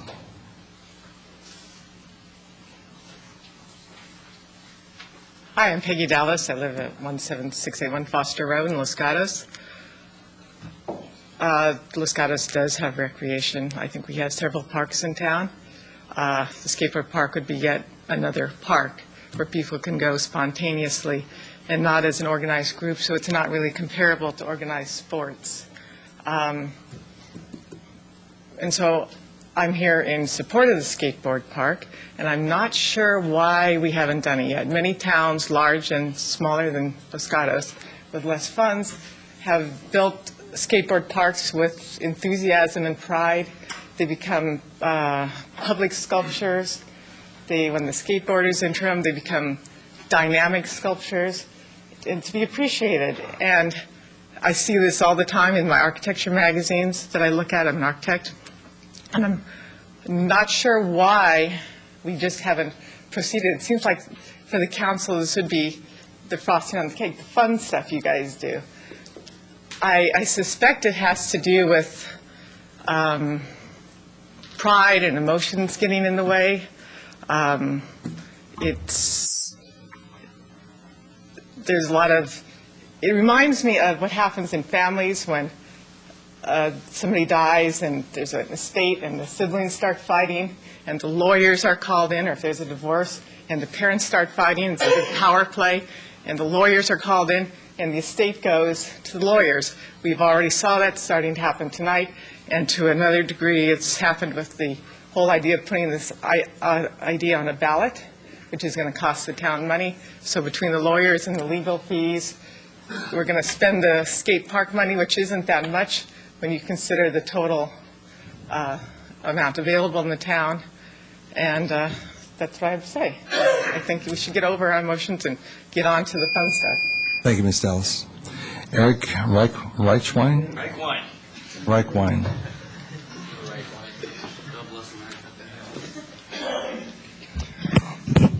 Hello.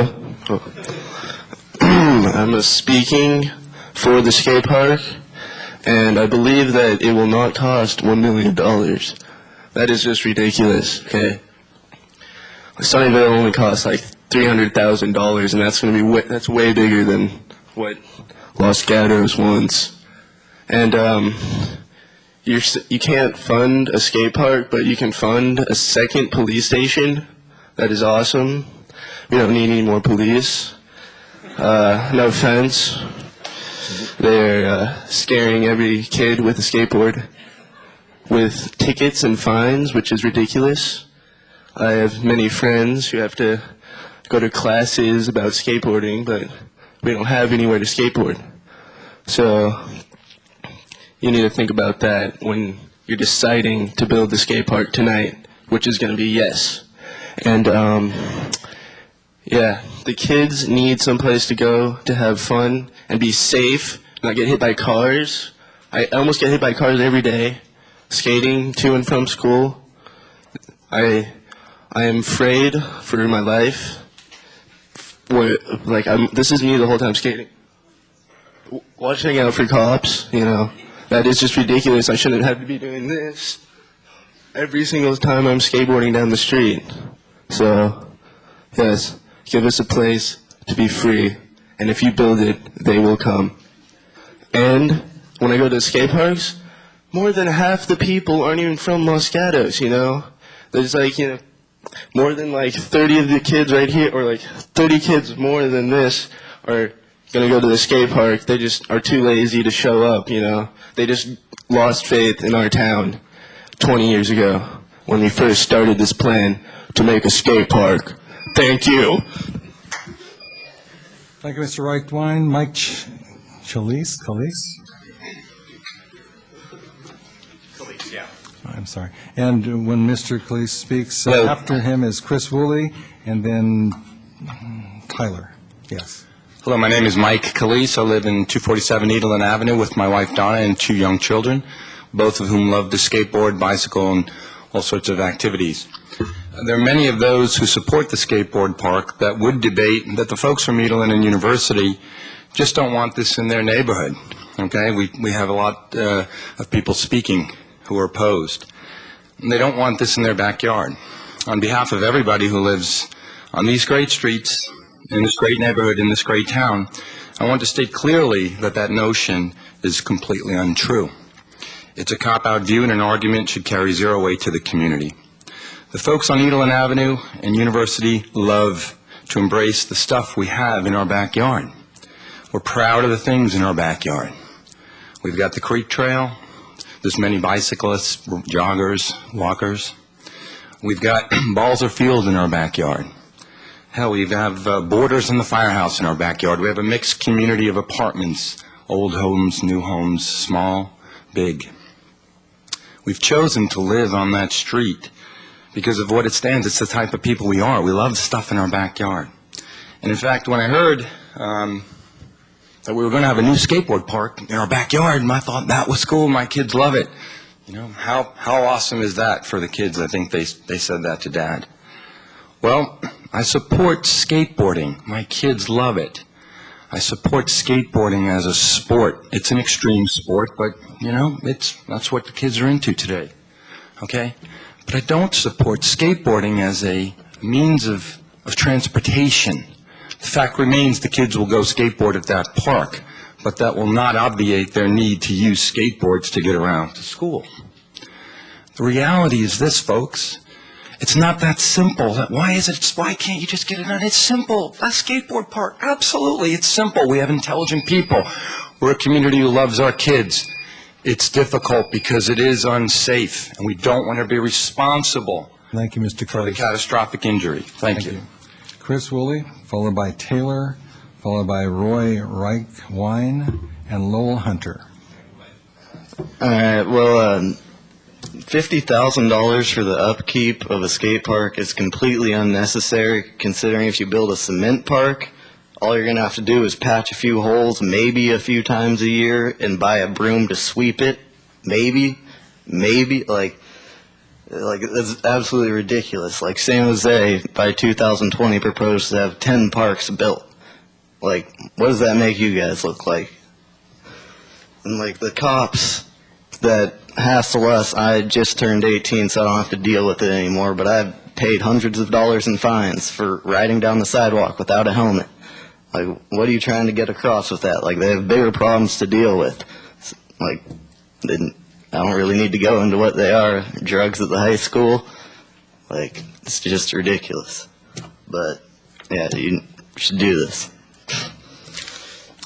Thank you, Mr. Woolley. Tyler. Hi, I'm Tyler Flood. First off, the team sports obviously have tons of places to go compared to skateboarders. We have absolutely nowhere to go. When we do go somewhere in the town, we get hassled by the cops. I am completely terrified when I see a cop now. Even like I'm just driving down the road, not doing anything wrong. I see a cop, I'm terrified. Like, it's just not an okay feeling to be scared of someone that's like supposed to keep us safe. Skateboarding is not a team sport. You cannot make a league into skateboarding. It's just, that doesn't work. Yeah, the skateboarding down the hills, if the park is made, it's not going to stop because that is just a fun thing to do. It's dangerous. There's cars. It's just one of those things. And I hear a lot about the cost of skateboarding, like of team sports. A complete skateboard costs around $125 to $150. And I go through a deck every 2 or 3 weeks, and that's just like a $60 deck. And then I have shoes that I tear through. I have my clothes I tear through. It's just, all these parents complaining about how much money they spend is just a ridiculous thing.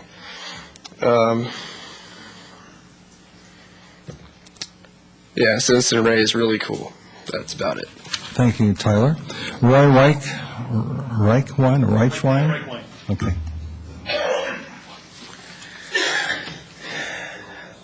Thanks. Roy Reichwein, live at Albert Court. Frankly, I gave up on the council in the process quite a while ago. I think the rules are complex.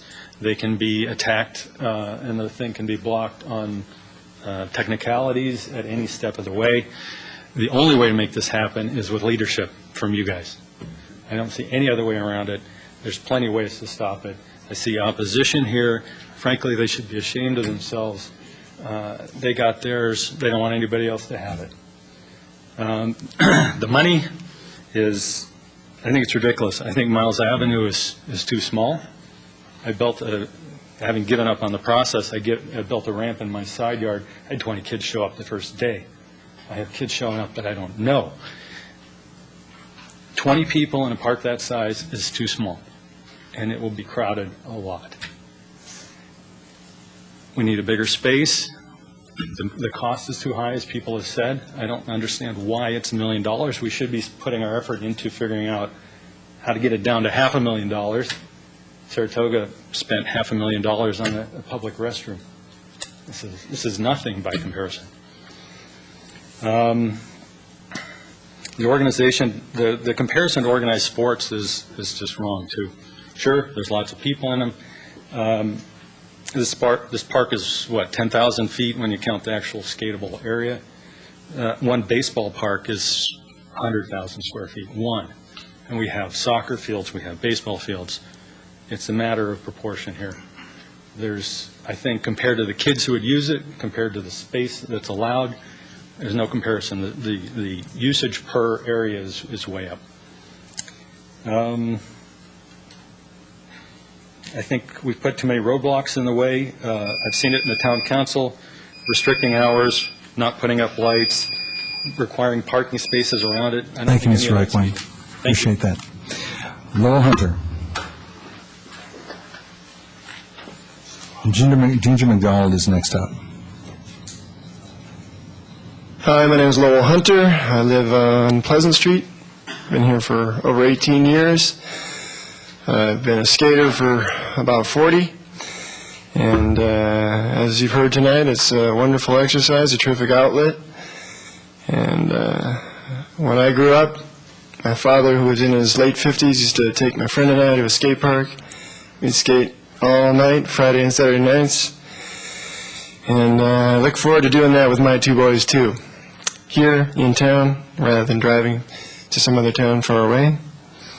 And the fact that we've got locations for baseball, basketball, soccer, swimming, and every other organized sport, or even disorganized sports, I don't understand why we can't have a place to skateboard here, too. So, since so many towns around the country and the Bay Area have these parks to enable kids to have a good time and release, I think Los Gatos needs one, too. Thank you. Thank you, Mr. Hunter. Ginger McDonald, followed by Michael. This is Michael, who lives on Johnson Hollow. and then Pam Murphy and Steve Hauk. Good evening, Mayor and council people. I'm here to speak on the location. I've lived here in Los Gatos since 1974, and I feel we owe our teens and our children a life that's safe. I lived on a fairly quiet street, but we did have a beautiful hill, a hill that attracted a lot of young people to ride go-karts at that time, not skateboards. It wasn't traveled by trucks, it was traveled by commuters and a few neighbors when they were coming home from work. A dear friend of mine was coming home from work traveling at a very slow speed, and a dear friend of mine's son was traveling at the top, from the top of the hill, down that hill. And by the time he reached the bottom of the hill at a great speed and obviously enjoying his ride, he got caught under her car, and she dragged the child and the go-kart several feet, not realizing that he was there. We owe our children a safe place. The location that is being considered is a tragedy. This will happen again. I don't want to read that in the paper. We owe these young children more than that. Please give this location very serious consideration. We owe that to them. Thank you. Thank you, Ms. McDonald. I think it's Michael DeLume, correct? Did I get that right? Followed by Pam Murphy and Steve Hauk, as I said. I'm sad. I'm very sad. My friends are sad. We really need a skate park. Most of my friends have given up already. There's not much more I can do. Just hope. Just hope.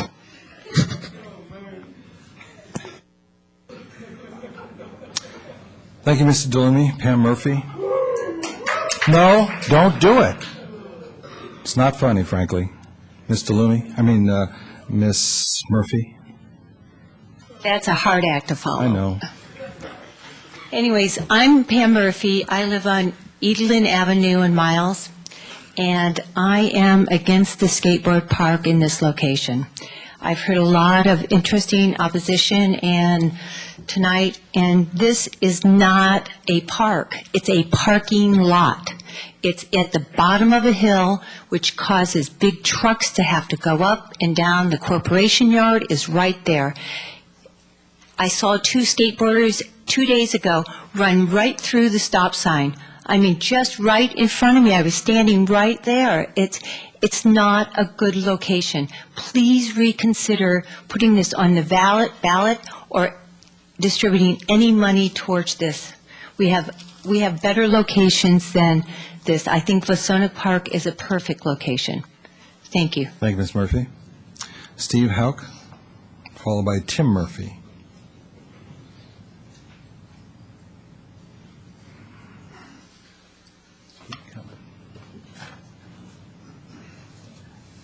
Good evening. My name is Steve Hauk, and I'm a partner in the Wine Cellar Restaurant at 50 University Avenue. I'm in favor of building a skate park, but I'm also in favor of parking. I and many of my staff currently use this lot in order to preserve the prime parking spaces for our patrons. If parking spaces in this lot are eliminated, how will they be replaced? Approving the skate park at this location, therefore eliminating the valuable spaces, will indicate to me, as well as many other merchants, that there is not a parking shortage in the downtown area. Thank you. Thank you, Mr. Hauk. Tim Murphy, followed by Susan Farwell, and then John Voss.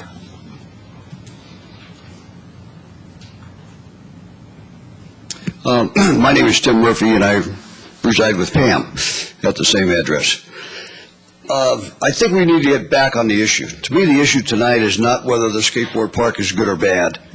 It's whether or not the city funds it directly or does it go to a ballot. And if it goes to the ballot, do you do it tonight or do you do it after you have a period to make some studies?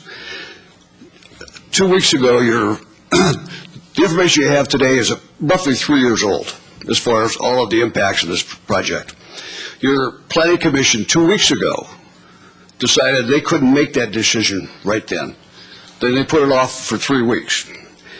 To me, the big issue here is the financial part. granted, this has been 3 years, but hey, it was a $175,000 commitment from the city. Now it's $1 million. I think $1 million is a lot of money. But the big thing is your leadership. Well, I've heard tonight, you say in your staff report, you have no idea what this is going to cost. I've heard the proponents say you can build it for $350 to $450, and you can, with a broom and a couple of buddies, you can get this place clean. And yet they're asking for $50,000 a year and $1 million to build it with. I think you have an obligation to take the time to do a fiscal analysis. Either you're going to raise taxes to raise this $1 million, or you're going to take it from somewhere else. I think the voters need to know that. I think you have to show the leadership to take the time to do the studies, or what you're going to hear on the ballot issue is what we've heard tonight. Proponents over here and the other guys over here, and they're going to be thoroughly confused, and it's because you didn't tell them what the real facts are. Because when it comes down to funding it, you people make that decision. We need to know where you're headed, because right now I don't think you've got $1 million left over. Thank you very much. Thank you, Mr. Murphy. Susan Farwell, followed by John Voss, Tom Calderwood, and Maria Risto. Hi, I'm Sue Farwell. I'm a downtown Los Gatos resident. I'm a downtown property owner, a former business owner, and a former member of the Parking Commission. And I am disappointed that there will be a loss of 29 parking spaces in the downtown district for the construction of this skate park. This parking lot is listed on the town's website. It's listed on the County of Santa Clara's website for the trail parking usage, for event parking, for employee parking, and for residential parking. Old Town has just recently added the use of the amphitheater, and that will increase the demand for parking in the immediate downtown district area. There are other events such as Jazz in the Plaza, which continue to grow year by year and demand this parking lot as well. The need for parking downtown is unquestionable, and taking away the 29 spaces is a big question. I also wonder about the commitment of $1 million, as well as the commitment of $50,000 to fund this park and to maintain it. I know the downtown parking district would love to use $1 million to add and maintain the parking lots. I know that every youth group in town would love to have $1 million and $50,000 a year to maintain it. I question the money for such a small special interest group. And I also question the fact that this has been out there for 3 years, over 3 years, for the skate park to fund the money on their own. And now that they have been unable to fund it, they come to the town and ask for the $1 million plus the $50,000 a year to maintain it. Thank you. Thank you, Ms. Farwell. John Voss.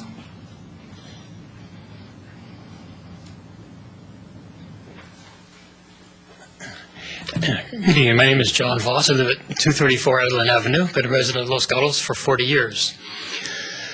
Like my other neighbors in Edelin University Avenue area, we're not against a skateboard park. We think it's a very healthy thing for our community. We just have a problem with the location. Basically all those reasons have been identified by previous speakers this evening. Safety, denying of public parking, which is a scarce commodity. Several of the other speakers this evening have also commented on how much they've enjoyed the other skateboard parks near the surrounding cities, such as Santa Clara, Mountain View, and so forth. I've reviewed those parks, and they are nice. They are nice skateboard parks. The common thread running through those parks is the fact that they're part of a larger facility that offer all kinds of activities for a family: volleyball, baseball, tennis, basketball, and all had served by one common parking lot. And I would like the city to just consider a similar strategic viewpoint for a skateboard park, such as Wasona, where it be a common recreational area. Thank you. Thank you, Mr. Voss.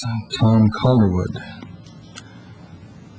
and Maria Risto. And just for information, Ms. Risto is the last card, so if you're interested in speaking to this issue, turn in your card now, or we will be close to end of the public in a second. Do I get 4 minutes then? No, you don't.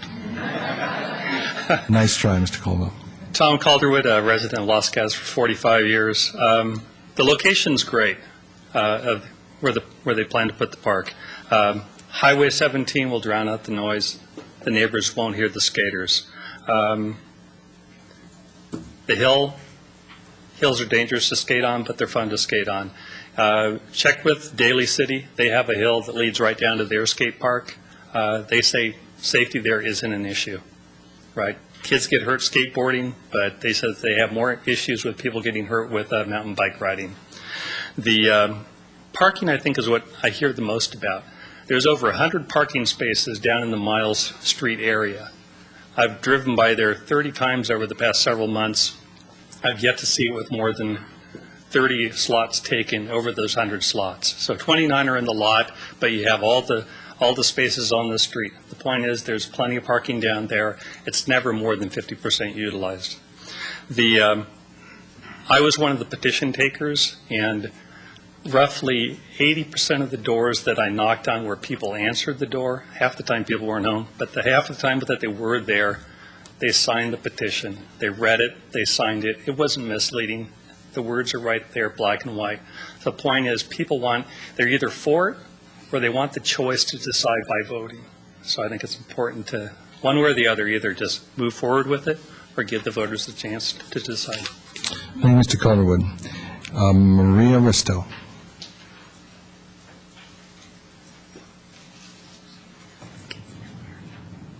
Hi, I'm Maria Risto. I reside at 85 Broadway.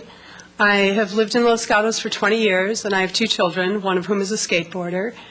One thing I should point out is, for me, I walk anywhere I can, and the one thing I have to do is drive my son to a skate park. I feel like our town should have one. A lot of people have expressed reasons why we should. One issue I've got is people keep bringing up safety, and I think safety is an issue everywhere in this town. But we have busy streets, we have SUVs, we have people talking on their cell phones. I challenge anyone to find a location anywhere in this town that a child can walk to by themselves that's not a safety issue. Miles Avenue location is not accessible only by the hill. It's accessible by the trail, which is just an ideal way to get around this town and how I take my kids around. Getting down that hill, people complain about skateboarders. Whether we have a park there or not, there's going to be kids skateboarding down hills all over town. This park gives kids a location to have safe hills. How they get there can be by bicycle, they can walk, they can get a ride, or they'll skate there. But I don't think locating the park in another location is going to eliminate safety issues on the streets, and I think we need to find another location for the kids to skate. Parking is an issue in town. I walk everywhere, so it's not a problem for me, but what I see is that for big events, there's never enough parking. I sat on some meetings years ago where we talked about how to build multi-level parking garages. I gave up 2 Saturdays. We came up with all kinds of ideas with a consultant, and none of those were followed through. So I think parking is always going to be an issue, and I don't think the skate park should be a concern for the parking. I think this needs to go to the voters. I think the financial analysis will have to be done, and pro and con will be out there, and I think the voters need to decide. Thank you. Thank you, Ms. Risto. Evan Kitzmiller. Hey, I'm Evan Kitzmiller. This is my first time coming to one of these meetings, and I'm outraged. I mean, 9 years to decide where to build or not build a skate park. It's not a cruise liner. It's just a little skate park where kids will go to play. I mean, we need it, so build it. Thank you, Mr. Kitzmiller. That's it. There are no more cards for the public. So I think what we'll do is turn it back to council for discussion, a motion. Obviously, there's unanimity in the House about how we should approach this. Everyone seems to be in agreement, so this should be fairly easy to make this decision. I think it's obvious that in any community where you have such strong political feelings and the willingness to participate, then we're bound to have difference of opinion. And I think we saw that very clearly tonight. So I turn to the council for discussion. I see Ms. McNutt is interested in speaking first. Well, I don't know if I'm interested in speaking first, but I'm interested in speaking. You got named. Okay. Well, you've given us a tremendous amount of information to process. I actually wish that we had a little break, maybe a week or two, to kind of put it all together here, but we really don't. I think that, I think it was Mr. Murphy who came up, who, for me, put his finger on one of the real important issues to get out right away, and that is that our discussion tonight is not about whether a skate park is good or bad, or about whether the location that's proposed is good or bad, about whether the construction costs that were estimated are accurate. What we have before us tonight is a request to put on the ballot an initiative that was duly processed and approved and accepted by the Registrar of Voters. It has the number of signatures of registered voters. It's ready to go. It's important, you cannot really say, I changed my mind. Once it's been accepted by the Registrar of Voters, that would be like saying, I wish I hadn't voted for maybe somebody who was president, and I want to take it back, and, can't do that. Once it's there and it's in the Registrar of Voters, then it's valid. So I don't think we need to spend a lot of time talking about that. For me, this is an issue that talks about public policy, it talks about fiscal responsibility, it talks about fair and equitable decision-making and the democratic process. It occurred to me partway through that nowhere in the staff report or this evening did we actually read aloud what the measure would say. So I'm going to take just a second and make sure that we all know what it actually says. The proposed measure would say, the town of Los Gatos shall construct and operate a skate park for the free use of its citizens on Miles Avenue property in general conformance with the plans and specifications approved by the town.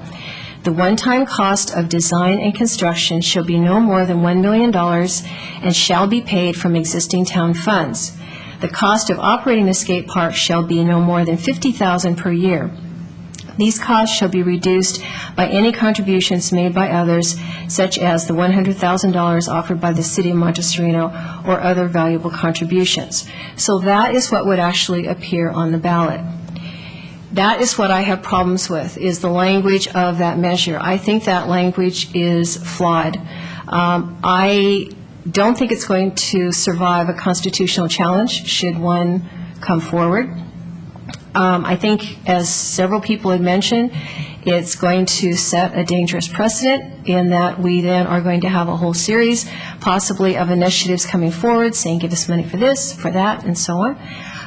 And that really, if you start doing piecemeal budgeting, financial planning, that could very much impact the ability of the town to continue to provide just our basic core services like police protection and street repairs.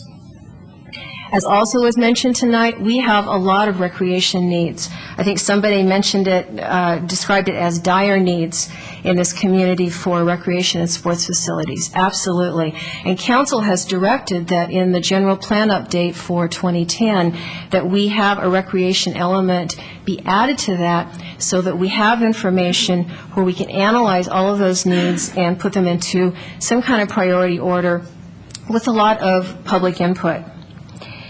To be fair and equitable, I think we need to consider the full array of all those recreation needs at one time and then make our decisions on what our priorities are, what we can afford, where we're going to put them, when they're going to open, and so on. However, I also said this was about the democratic process and that this petition has been validated by the Registrar of Voters. And so I do think that we need to put it on the ballot and not delay it and let the public, as someone said, we've been asked to listen to the community, so let's put it on the ballot and listen to the community. So I will be prepared to make a motion to do that. We actually have a series of motions this evening regarding this initiative, the first of which is to adopt a resolution calling the election in question on whether the town must construct and operate a skate park on Miles Avenue. So I will be putting that motion forward, but I also have a second motion because I am so concerned about the language of this measure and what its impact could be, both short-term and long-term, long-range on this community, that I do think that we need to, as a council or as a subcommittee of the council, step forward and provide the public through the ballot arguments and rebuttals the information on the negative impacts as it is currently word for word in the measure as it's written on everything that I mentioned earlier, the public policy, the fiscal responsibility, fair and equitable decision-making, and generally the public process. So, Mr. Mayor, I don't know if you want me to do these one at a time and see if I have any support, or if you want me to do one and come back to the second, or what do you want me to do? Well, if you're ready to make a motion, and of course it allows us for discussion after a motion's made, then I would recommend one at a time. Okay, and actually, perhaps maybe, I'm looking at it, since we have three motions that we have to make, if we move forward on this, then I'll make my second motion a little bit later in the process. Okay. So I will go ahead and make the motion to adopt the resolution calling for the election of this initiative. Second. Okay, discussion. Mr. Wasserman. Thank you. This has been going on for so long, and there are so many facts and figures that have been presented and that have changed, and emails and discussions at Lenardi's and the farmers market and here and everywhere else, that I wrote down what I wanted to talk about tonight. And then as people spoke, I adjusted and amended those things. And I'm going to use this as my draft, so to speak, to let you know where I stand on this. And I want to preface this very similar to what Councilwoman McNutt just said. For me, the issue is not about building a skate park. It's about the right way to pay for it and where it should be.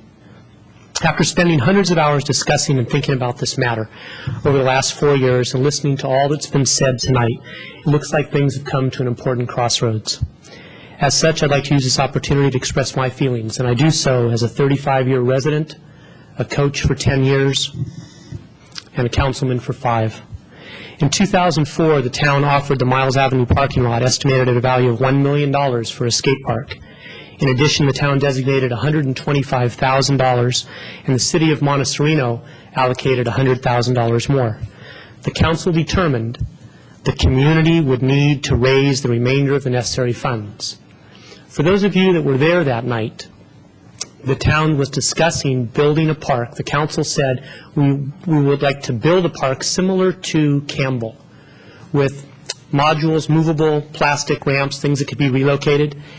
And a group of skateboarders came in here and said, don't build that. We won't use it. We want concrete. We will wait for that because they know it will cost a whole lot more. I said, are you sure you want to wait for that? They said, yes, we will raise the funds. I said, okay. After 3 years of fundraising, approximately $20,000 in donations for the skate park have actually been received and banked. This compares to the New Millennium Foundation raising $100,000 per year, the Community Foundation raising $350,000 for a bandstand, the Theater Improvement Project organization raising $1.3 million for theater improvements, the Save Our Schools organization raising $1 million every year for additional teachers, and the community, not the town, the community donating $2.75 million for a new swim facility. Since the skate park fundraising efforts have not been successful, a group of individuals is now trying a different approach, that being a ballot initiative, in an attempt to force the town to further contribute public funds to a project the public has not financially supported. I have problems with this approach for 3 reasons. 1, we have a legal opinion that the proposed initiative is flawed and invalid. Secondly, the initiative seems fiscally irresponsible to me, and I'll explain why. And last, I think it's just plain wrong to force the expenditure of public funds, otherwise used for police, roads, libraries, etc., to support one group, while other groups, soccer and baseball to name 2, have supported themselves for years. First, the invalidity of the initiative. Our attorney has told us the language of the proposed initiative is flawed in ways which he has already described and are specified in the handout that you received this evening. Next, the fiscal irresponsibility of the initiative. In 2001, it was estimated that the maintenance and operating expenses of the skate park would be $55,000 per year. That was 6 years ago. If labor and materials have increased just 3% a year, that figure would now be $67,000 next year. Yet the initiative says the town will pay up to $50,000 a year. Ignoring the fact that the $50,000 isn't in the town's current budget, where would the extra $17,000 come from in '08 and the $18,000 in '09, and so on? Page 3 of the September 4th staff report estimates the total project cost at $946,500. That did not come from the town. That came from Indigo Architects. I've been told the average cost of flat concrete work in 2004 was $8.50 a yard. It is now $16.50 a yard, approximately doubling. In the estimate we were given by Indigo Architects on September '04, concrete cost totaled $410,000. If that cost has in fact doubled, and if all other costs such as steel, piping, labor, etc., have remained unchanged, the total costs may have escalated to $1,350,000. Yet the initiative calls for up to $1 million. And lastly, my feeling an initiative isn't the right way to go about this. History shows if Los Gatans want something, they step up and fund it.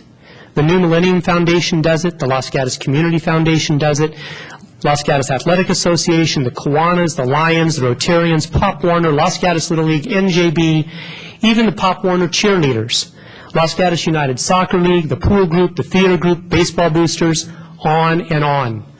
That's the way Los Gatos does it.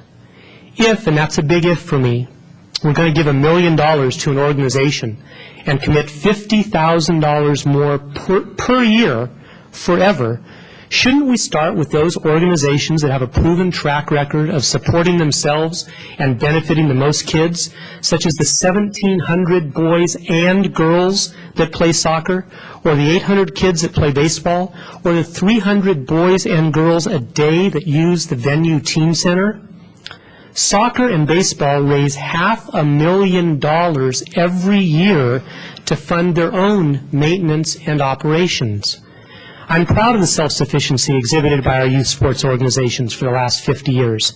So if push comes to shove, I'd rather say no to giving more money to the skate park project and consider setting $1 million aside and giving $25,000 a year from that amount for the next 21 years for maintenance and operation to each Los Gatos United Soccer League and Los Gatos Little League and the Venue Teen Center, in recognition of their being self-sufficient entities and serving thousands of boys and girls each year.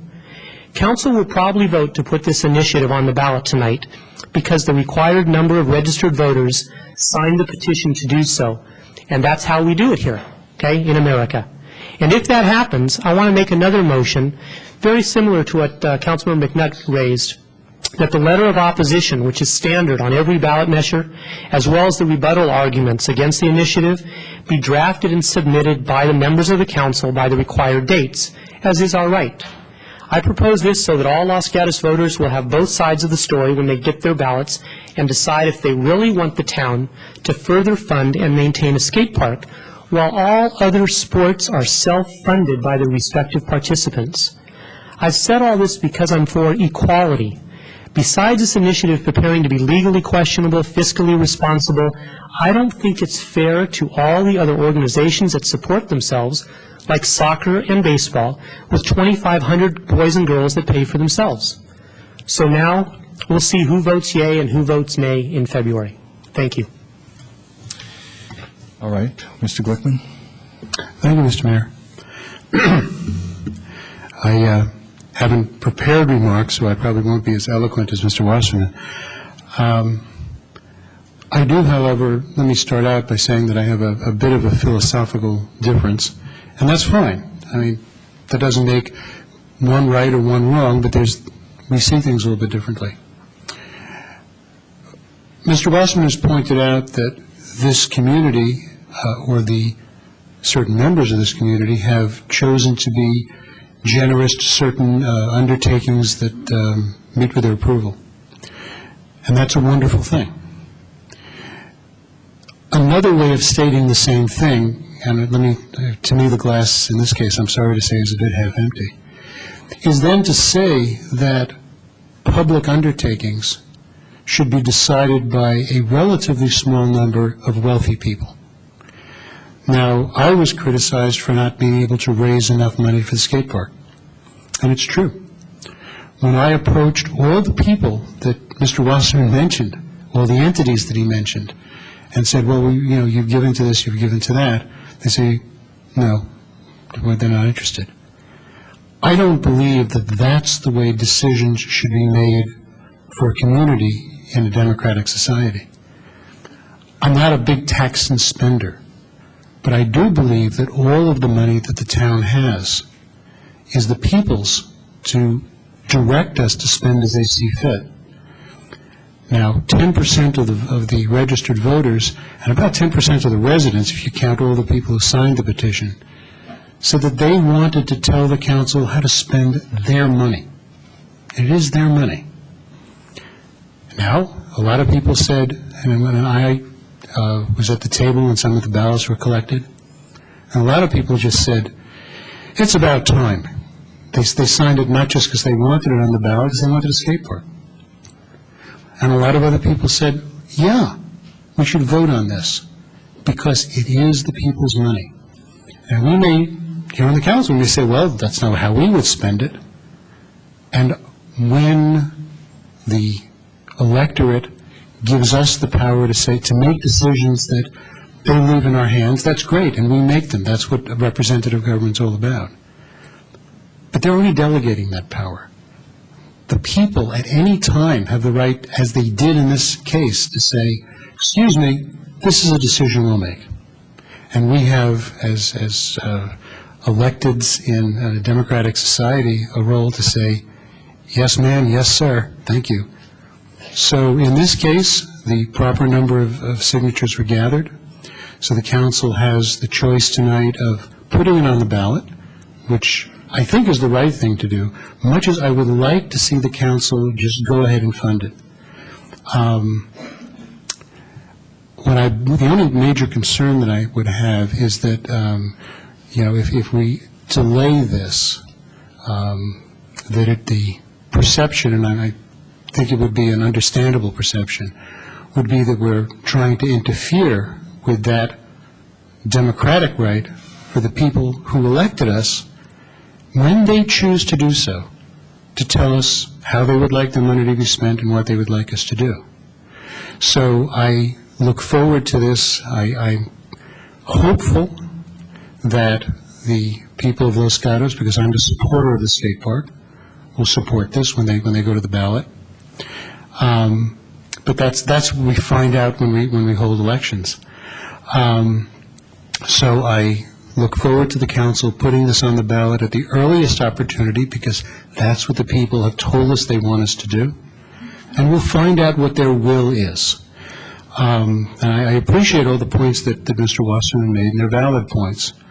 But at the same time, public money is owned by the public. And if the public tells us, we want you to spend it this way, I don't have a problem doing that.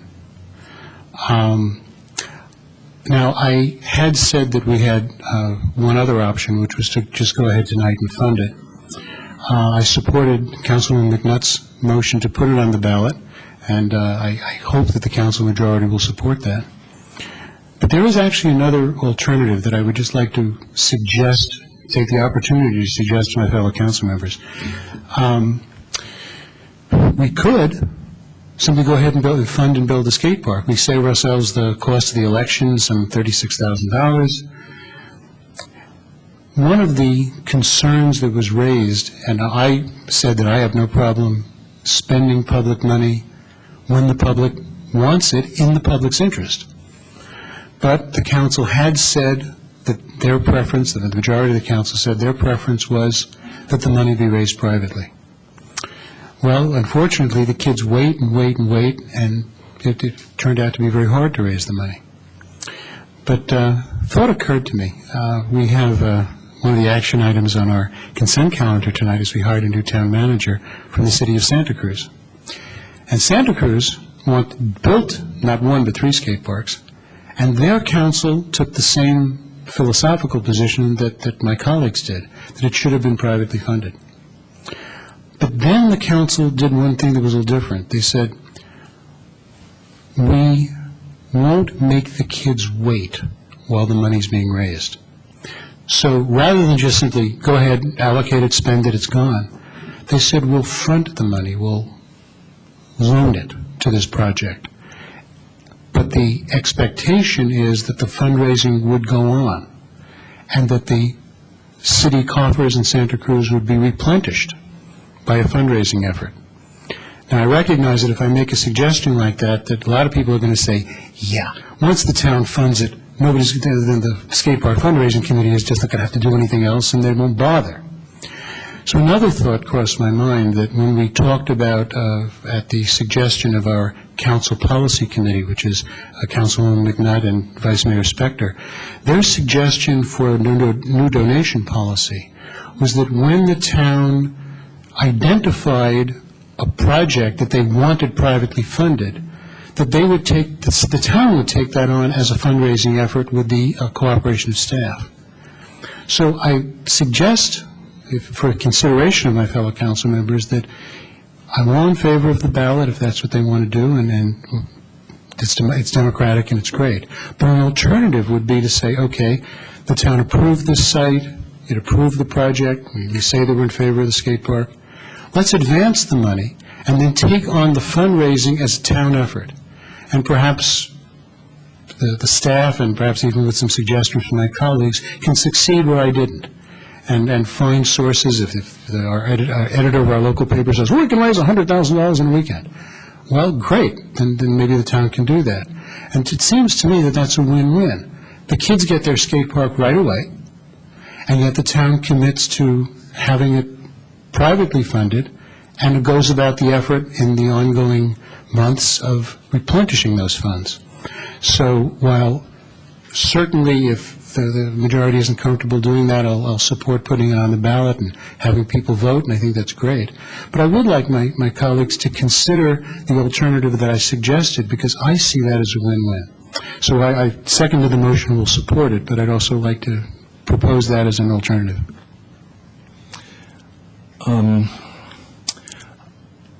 Okay, I'm going to make it really simple.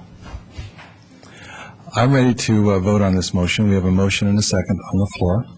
I did not hear any interest on the part of the council to fund the park immediately, and I did not hear a unanimity among our publics, and I have not heard in the course of the time in which this has been in the public discourse that is the interest. I think that it's been very evident that the fundraising efforts have not been as successful as desired.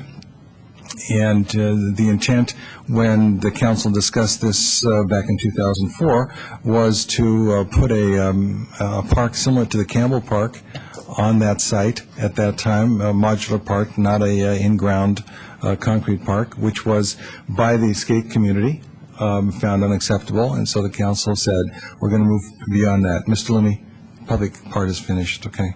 No.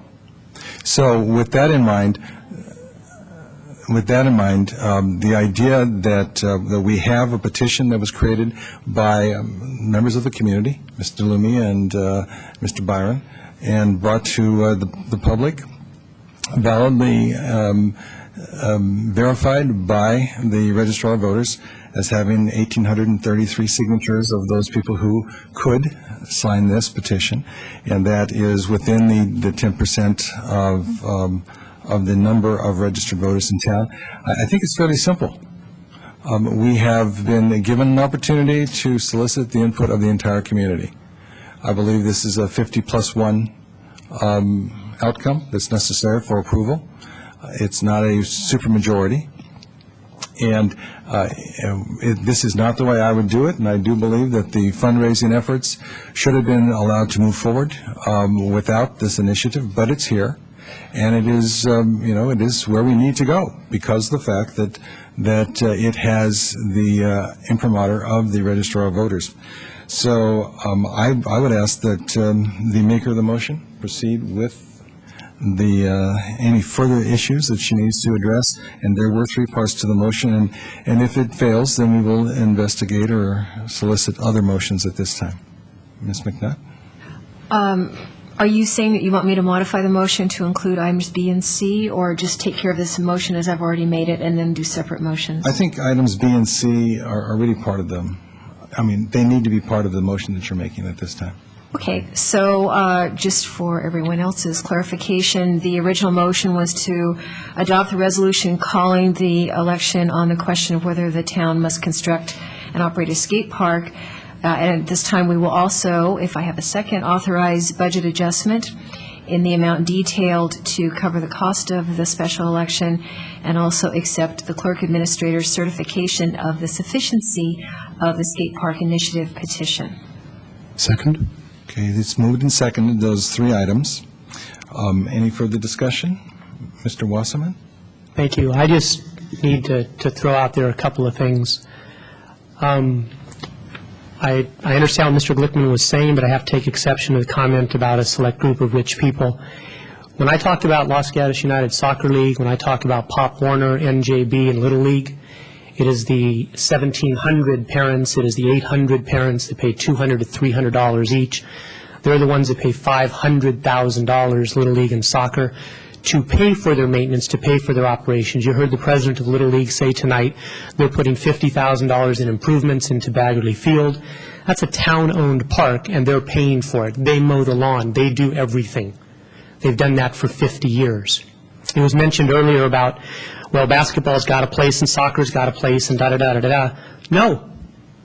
There is no town-owned basketball court. In fact, there's only one 10-foot basketball court on town property, and that's one hoop at Bachman Park. Okay? There is no town-owned basketball court. There is no town-owned football field. There is no town-owned soccer field. That doesn't exist. All of those organizations, from the Pop Warner football players to the cheerleaders to everyone else, all of those organizations have gone to the Jewish Community Center, to Fisher, to the high school, to wherever, and rented out the use of those lands with the funds that they raised.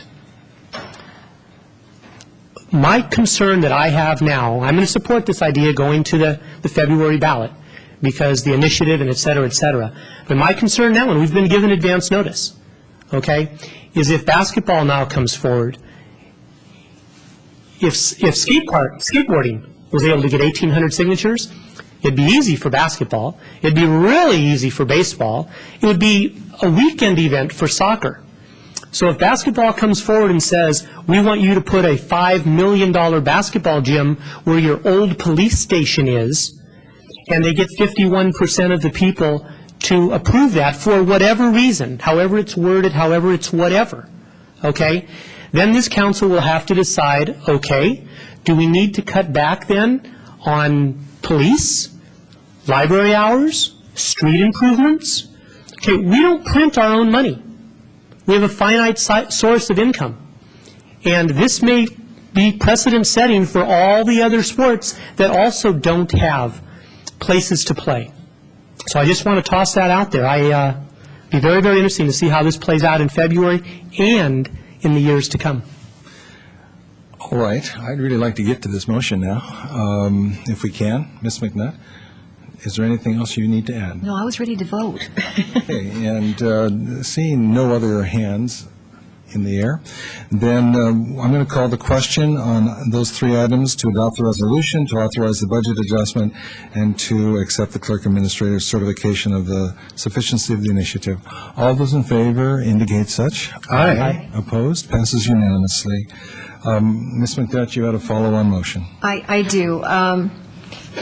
As I mentioned before, the language of this initiative, of this now ballot measure, is not an advisory vote. It is a requirement that a skate park be built at this specific location, and that this amount of money be set aside for that. And I think that really circumvents the whole public process for land use decision and budgetary financial considerations. So therefore, I would be prepared, I don't know how you want to do this, Mayor, but I do think, as Mr. Wasserman mentioned earlier, that those of us on council who are concerned about the constitutionality of this be designated as the official spokespersons for the arguments in opposition of anyone who wants to do that. So I don't know if you need a motion, if you want discussion on that, you want volunteers, you want to appoint a subcommittee, but I do think we need to take care of that this evening.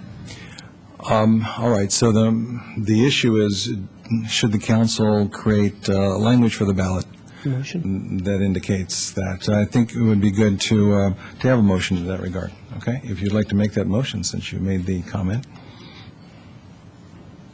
I just did. Okay. So I'll move that we. That's a motion, okay. No, that's right. I'll move that we identify spokespersons from the council to serve as the official voice of concern about the language and the impact of the measures should it be approved. I'll second that. Okay, it's been moved and seconded. Mr. Glickman? Thank you. I don't question Councilwoman McNutt's right to make the motion she did. And I say this with the greatest respect, but I think it's inappropriate. I think that individual council members have every right, if they wish, as I have done recently on a countywide ballot measure, to state their opinion on the ballot, to be a signatory for or against. I took that opportunity when there was a countywide ballot measure to move control of the juvenile justice system from the probation department to the Board of Supervisors, because I felt very strongly about it. I put my name on it, but I put my name on it as an individual. I identified myself as a council member from Los Gatos. I would suggest that the appropriate thing to do is that if any individual council member wishes to put an argument for or against on the ballot, that they do so. I would not be comfortable with the council majority voting to take a position that I didn't agree with. So I encourage the council members to express their opinions. This is a democracy. I fully intend to express mine. But I would ask that we not do it as a council, because I do not think we have anything like unanimity on this. Thank you, Mr. Glickman. Please. Just a clarification, my intention was that we would be signing as individuals, but my understanding is that in determining who gets, if there are 20 letters that are submitted for the ballot argument, that the priority that council determines gets first right to be there, because otherwise, how do they decide which ones are actually going to be printed? And so that was my intention, is for us to, as a council, give first priority to those individual council members who wanted to sign. That's, if that makes sense. I believe it does, and I hear Mr. Glickman saying that if he wishes, he can write a rebuttal argument or any particular position and submit it for the ballot as well. Is that? Absolutely. I mean, I fully expect that the council members have every right and obligation to express themselves on the ballot. I fully intend to do that. Perhaps I misunderstood your suggestion that this would be a council position. But if we all have an opportunity to say our say, that's great. All right. Mr. Wasserman. Thank you. On page 3 of the staff report, it says council or any members authorized by council or any individual voter, yada, yada, yada, may file arguments not to exceed 300 words for and against the initiative measure. And what I was hearing Councilwoman McNutt say is basically that the letter of opposition come from a council subcommittee. Now, if you're not saying that, please let me know. But I also wanted to ask either the town attorney, Mr. Mayor, or the clerk administrator, whichever you deem appropriate. As far as there's the ballot initiative, then there's a letter of opposition, there's a letter of support. How is it determined which, If 50 people write a letter of opposition and 50 people write a letter of support, how does the registrar determine which letter of opposition goes on the ballot that people receive at home?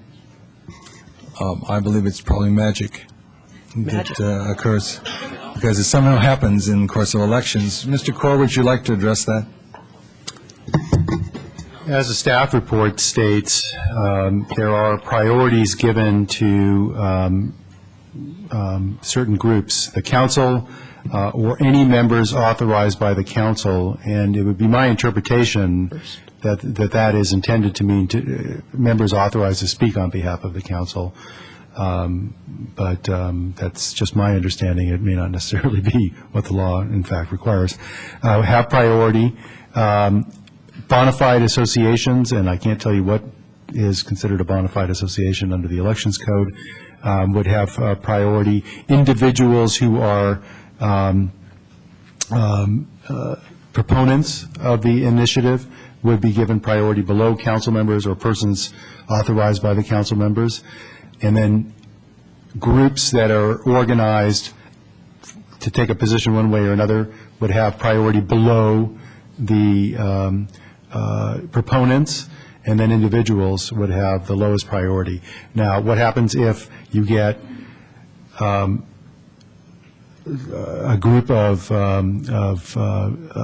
letters by, or excuse me, ballot arguments submitted by bona fide organizations, and that there is an opportunity for them to get on the ballot, or at least get on the ballot informational materials? I don't know the answer to that. My understanding is that the registrar decides on the basis of which one comes in first. But there is a priority list with regard to any individual argument. So a ballot argument in favor, council or council's designated representatives gets priority. The initiative proponents get priority, and then groups below that and individuals below them. All right. That's relatively clear. From the perspective of what's going to happen between now and February 5th, my guess is that as what occurs in any election, there are those people who are in favor of will mount a campaign. Those who are in opposition will mount a campaign. That is the way it works. I don't think it's that complicated. I think that what's going to happen is what's on the ballot language will be somewhat secondary to what happens on the streets in the next 90 days. So from my perspective, I'm not averse to letting any individual council who wishes to make a statement for the ballot, make that statement, and let the registrar of voters decide who gets on the actual ballot for people to review. Now, I don't know if that accomplishes what you're asking for, Ms. McNutt, because if it's an alternative to that, then I think that we should tonight say who is interested in writing that language, and then asking for signatures, and it's possible that all four of us might be interested in signing the same thing. If someone is willing to step up, would you be willing to step up and write some language that we might review? That's right. Mr. Mayor? Yeah. Not to upstage Councilmember McNutt, but just a reminder that there are, again, very short deadlines for submitting ballot arguments. Ballot arguments for and against the proposed initiative would have to be submitted by the 14th of this month. That's correct. I don't believe council is going to have another meeting opportunity before then. If you are going to want to try to take some kind of priority as members of council, then what you may wish to do is act on a motion authorizing members of council to submit arguments, and let's see if that's sufficient to create the priority. All right. Ms. McNutt? Okay, so again, my understanding was that council could designate who had the highest priority for submitting, and that was all I was trying to do. We would be writing or signing these as individuals, and so I think if we want to approve the motion, just giving that priority to council members who want to write on either side, then it would be up to the individuals to gather among themselves, as long as it's not a Brown Act violation, and if they're all going to sign on the same one. I'll have to advise you later on how you can go about signing, but I would assume that what you're going to do is authorize somebody to write something, and then the rest of council can decide whether to sign on or not.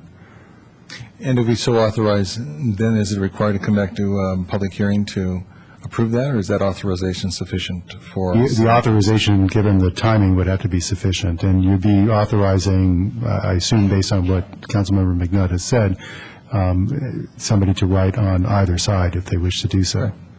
So my assumption is if Ms. McNutt is willing to take on the responsibility of writing a statement, and we approve that tonight, then we can evaluate our own willingness to sign on that. If it's not sufficient, then any of us can submit other language for the ballot. Okay? That make sense? Is that a motion?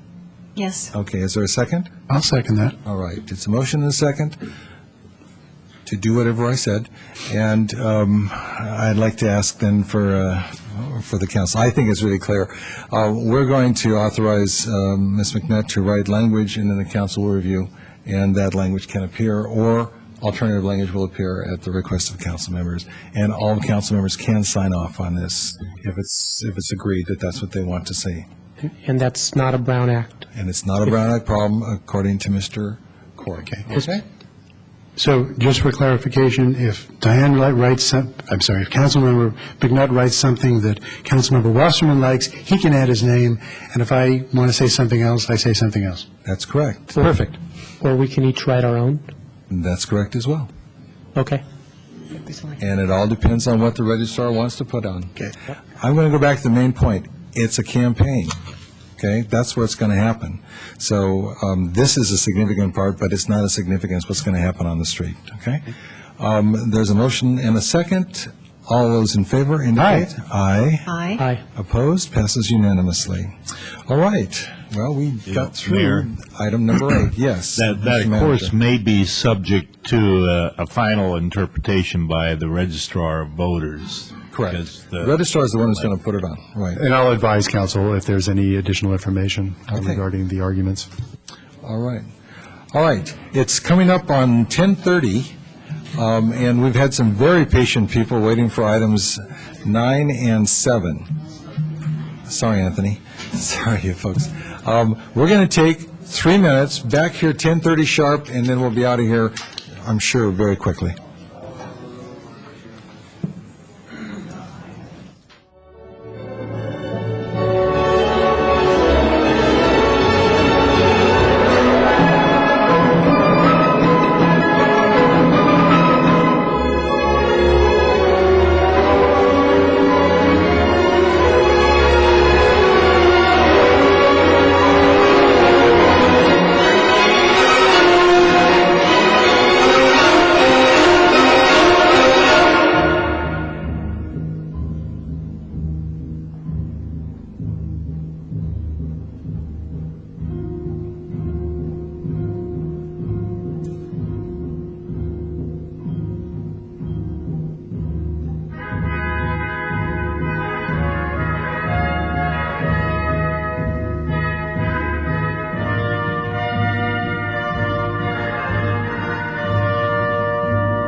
All right, everybody.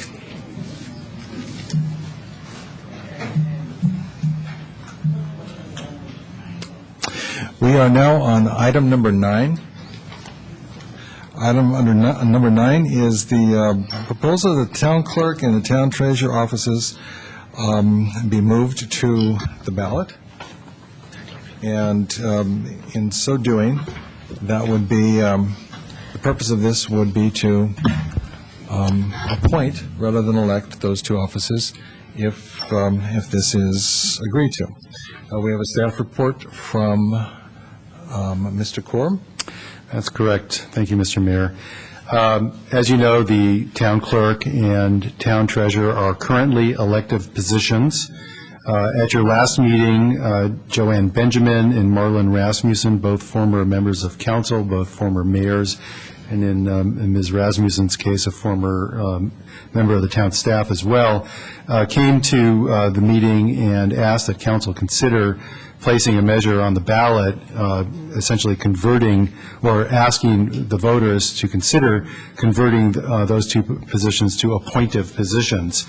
There was a sufficient interest expressed by members of the council to place a matter on the ballot, or excuse me, to place a matter on an agenda for discussion.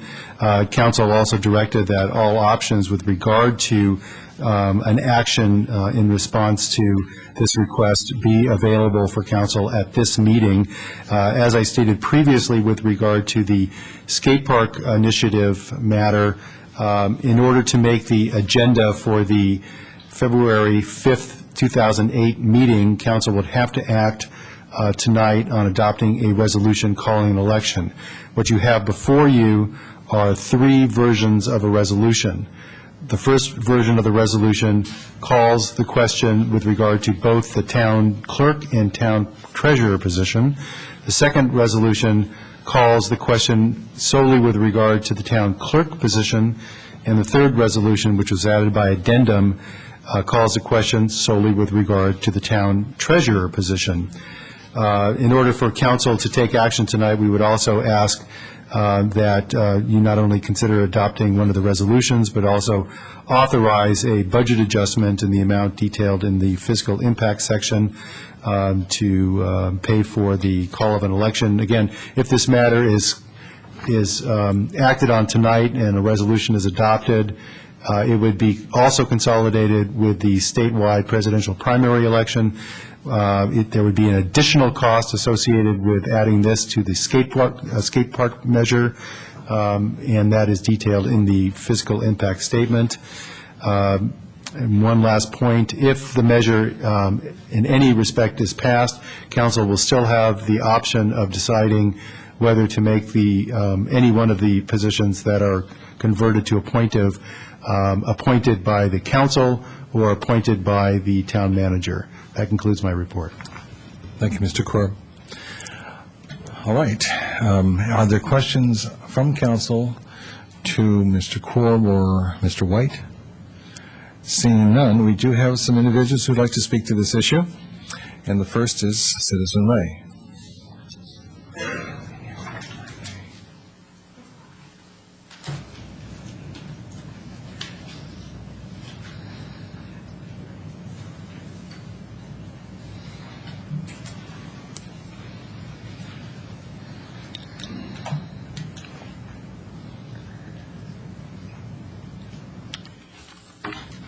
Yes. Mr. Mayor. Mr. Mayor, I got to say right off the bat, you tried to shush me for my Sikh hide. Yes, I did. I want to tell you, don't play fool around with me, because I know what it's all about. Okay? So do I. And so do my attorneys. And so be real careful, okay? If I decide that Nazi tendencies are being expressed by one of you people, I will give you a Sig Heil. And if I decide as mayor that I don't want to hear that. you're out of order, then I'll ask you to leave. Okay? Whether you want to hear it or not. This is not Archbishop Mitty High School, and I'm not a kid. Are you speaking to the item in front of us? You need to understand that. I just want to give you a little warning. I intend to speak to the item, but if I see Nazi tendencies, I will express myself, as the First Amendment allows, okay? I'm not going to argue with you here, but I will dismiss you if you do that again. Okay, well, then we'll go to court. I'm perfectly happy with that. Wonderful. I'd love to take on the evil that is Los Gatos from time to time. As far as the issue here,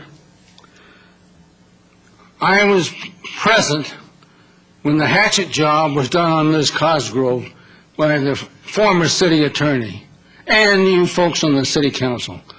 I couldn't believe the expressed evil that I saw that poor woman experienced, okay?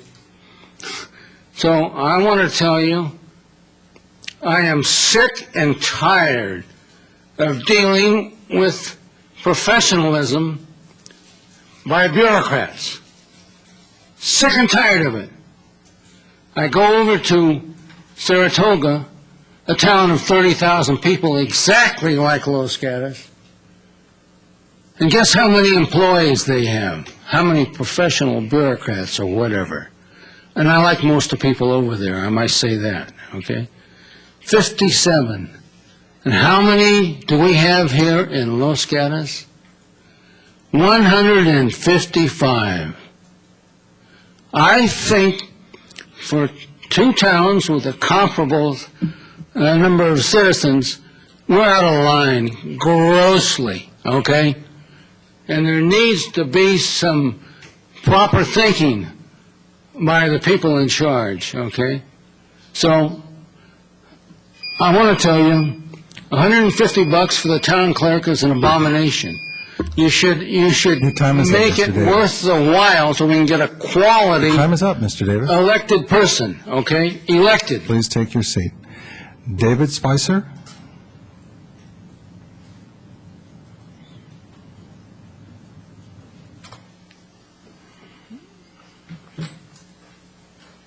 All right, man. Hi, I'm David Spicer, and I'll admit up front, I have a bit of a personal bias towards this point. As most of you know, I'm Linda Spicer's husband. But there's no bias in the position that I take as far as whether the treasurer should be a appointed or a elected official. I think the fiduciary responsibility and the trends amongst public government, certainly amongst private corporations, has grown more and more tighter as far as the regulations and particularly with moving funds and investing funds. And I think coming from a human resources background of over 20 years, you need to be able to hire the best person you can by looking at their resume, their experiences. Do they have the kind of background that fits a town of this size, who's worked with city planners? I mean, that's why you have a city planner, right? Is that you want to hire somebody to manage the town. You're not electing that person for the very same reason, right? Because you want to get the best person with the best experience that fits your needs. I think if you take that out to the ballot, there's nothing assuring really that you get that same quality of a person. Now, from a personal perspective, I don't care what happens to Linda. This is not about that, because to this family household, it's very insignificant. God knows we're not getting rich off of, her few bucks. But I do think as a citizen, I want to make sure that we have the right people managing this kind of money. So I think it only makes sense in this the backlash of all the kinds of federal regulations that we have the best person possible managing the money, paying our people, and in particular investing our money. And I think the only way you can do that is by hiring them instead of electing them. Thank you. Thank you, Mr. Spicer. So now to rebut that, we'll have Linda Spicer come to the mic.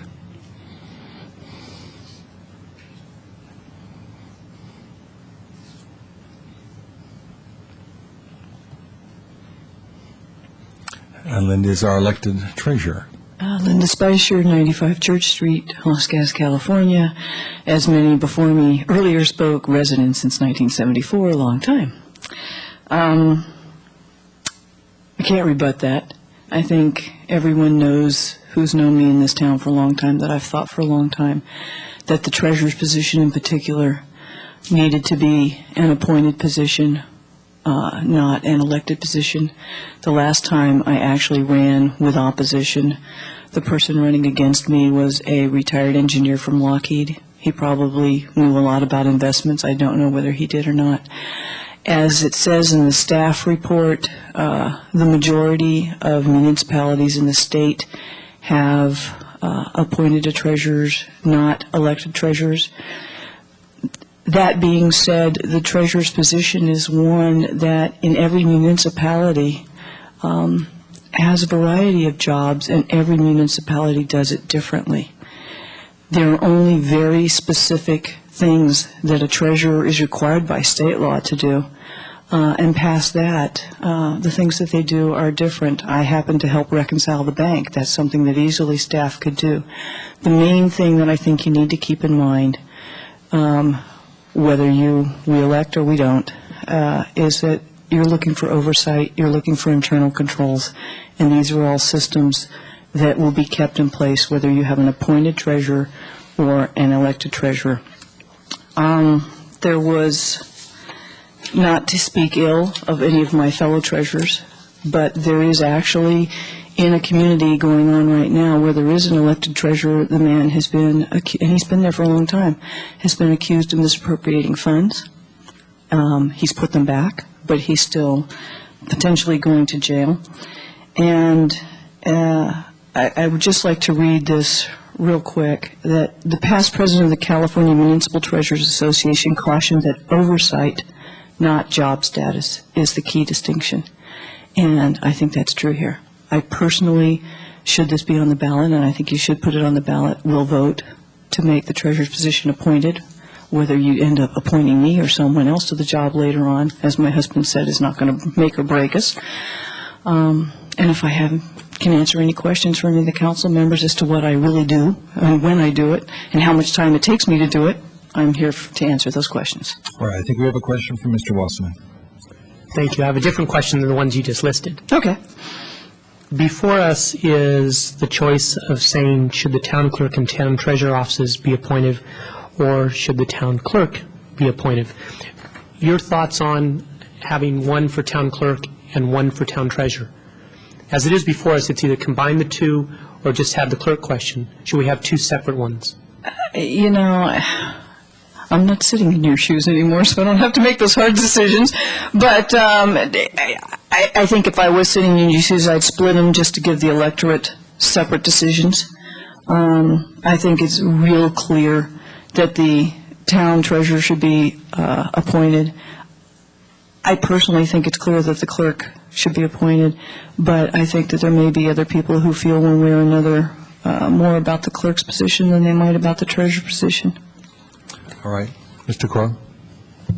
Thank you, Mr. Mayor.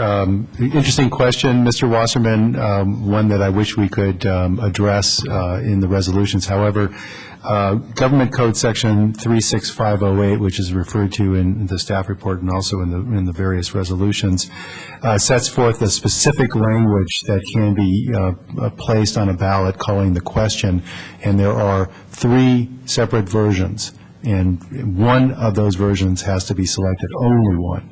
If you select more than one, you're calling more elections, essentially. So the versions, again, are, should both positions be appointed, Or should the treasurer position be appointed, or should the clerk position be appointed? Any other questions for the treasurer? Yes, Mr. Glickman. First, I just want to make sure I understood, I'm pretty sure I did what Mr. Korb just said, that an option we do not have is to put the treasurer's position and the clerk's position on separately? That's correct. Okay, thank you very much. I'll tell you a concern that I have, and I'd ask you to address it from your expertise. We have, somebody criticized our staff for being professional. I'm still trying to understand that one. And they are, extremely so. Mm-hmm. And I trust them implicitly. But it also is true that the staff reports to the town manager, who reports to the town council. Mm-hmm. And it is not unheard of in this world for people to want to please their boss. Right now, as town treasurer, your boss is the people of Los Gatos directly. And the council, actually, because the council has to adopt a resolution every year that not only ratifies, there's a couple different resolutions that ratifies the investment policy that I'm guided by, but as Mr. Korb can help me here, if I remember correctly, there's a resolution, or there's part of town code that in essence says that in my reporting to the council on a monthly basis, I am, while I'm not subservient to you in any way, you authorize my position in some respects. And I may misunderstand state code in that respect, but you're right. I report to the people of Los Gatos, and I have the fiduciary to the people of Los Gatos. Right, and so, also, I guess my next question would be, because we had a concern that somebody might run for the position who didn't have the fiscal expertise that you as an accountant bring to it. On the other hand, I would assume that person would still have the right of oversight and might bring to the public's attention conclusions or concerns that somebody whose job depended on the approval of the town manager who works for the town council might feel a little differently about. If I'm misunderstanding that, help me out. I think to some extent you might be misunderstanding the duties of the treasurer. I jokingly and not so jokingly say that my main duties are to sign the checks and invest the money. I don't talk about the budget. When I'm looking at a check to sign, I personally, because I feel this personal responsibility, take it on myself to kind of mentally say, does that look like it's something, I won't even say that was approved in the budget, because I don't even know what the budget numbers are. But do I recognize that vendor? I'm looking more from an accounting internal control standpoint. If there's something I don't recognize, I work with finance staff to say, show me the bill. Because, in state code, one of the requirements is that I only sign warrants that are duly authorized. So they had to have gone through a process. But I'm not here to oversee the staff in any way, shape, or form. If I thought that town money was somehow or other being spent incorrectly, I would refuse to sign a check until I made sure that that warrant was authorized. But I don't care whether you're an appointed treasurer or an elected treasurer. That is your duty under state code. And you're required to do that, whether you work for the manager or you work for the council. And Mr. Korb can help me, but I would suspect that even if it was an appointed position, that the council could reserve unto themselves the appointment of the position, that they do not necessarily have to delegate that to the manager. Would that be correct, Mr. Korb? That is correct. So from that perspective, in my mind, elected officials still have then, who report to the people, still then have that control in making sure that there's oversight of the treasurer's office and also appointing somebody that they know that will turn around and say, wait a minute, this isn't being spent the way it is. I'd also like to add on that, when I invest the money, I don't have the financial background, and no accountant has the financial background of a financial planner. As such, I went out and sought, and council approved, that we entered into a contract with a company, NBIA, that has people that watch the markets on a daily basis. And they call and they recommend what sorts of investments they think I should make within the guidelines of our investment policy and within the guidelines of state code on investments. But, I felt like I was kind of thrashing in water.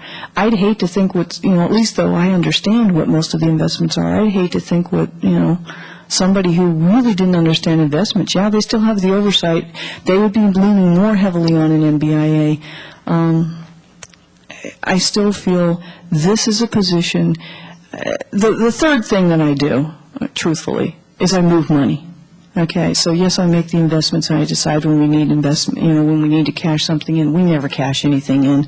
We are in the enviable position, and there are many communities all around us who would love to be in the position we have with as little debt as we have, with as large a treasury as we have, and I haven't had to touch the investments that are with MBIA since we put them there 3-4 years ago. And all the interest that's over there stays over there and gets reinvested over there. We have huge funds in LAIF. We go in and out of those as we need to pay, for a new police station, or, property taxes come in. I put the money in LAIF, then we spend it, pull the money back out of LAIF. But, we're in a very enviable position. Thank you very much. Right. Mr. White? Just briefly, you've been blessed with an elected person who has exceptional qualifications. I've also worked in a couple of cities with elected treasurers who had no qualifications. What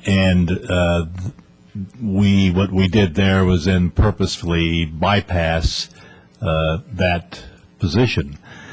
The fact of the matter is that you can have all kinds of reasonable checks and balances. As a practical matter, your external auditor is going to pick up on the fact that if it becomes a fact that you aren't properly managing your investments, and that you have the same person that's doing the investing, doing the accounting for the investments. I've seen little things like that picked up by the auditors. That's pretty rare. Most of the time, the accounting staff has the sense to break those out. But between a finance committee of the council, a fiscal policy or investment policy that you regularly review, the use, as was stated, of financial consultants, you take all of those factors and you can have a well-rounded investment policy that is accountable to a council, who is accountable to the public. So it's not like there isn't accountability there. We often ignore the very apparent accountability, and in this sunshine era, a lot of people will be watching the fiscal management of the organization. So I think it's a very prudent course that you are considering tonight to put the treasurer function and the clerk function both on the ballot to be considered as appointed positions.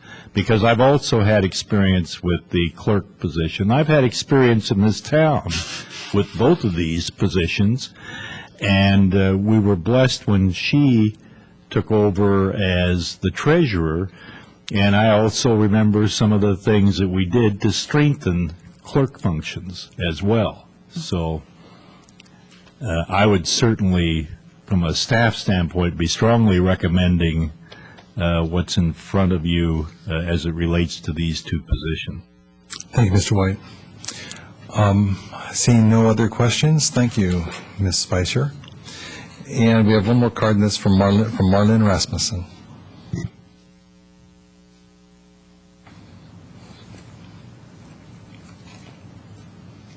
Mayor and council members, Joanne Benjamin is not here this evening. She had a bad accident, so she is unable to attend.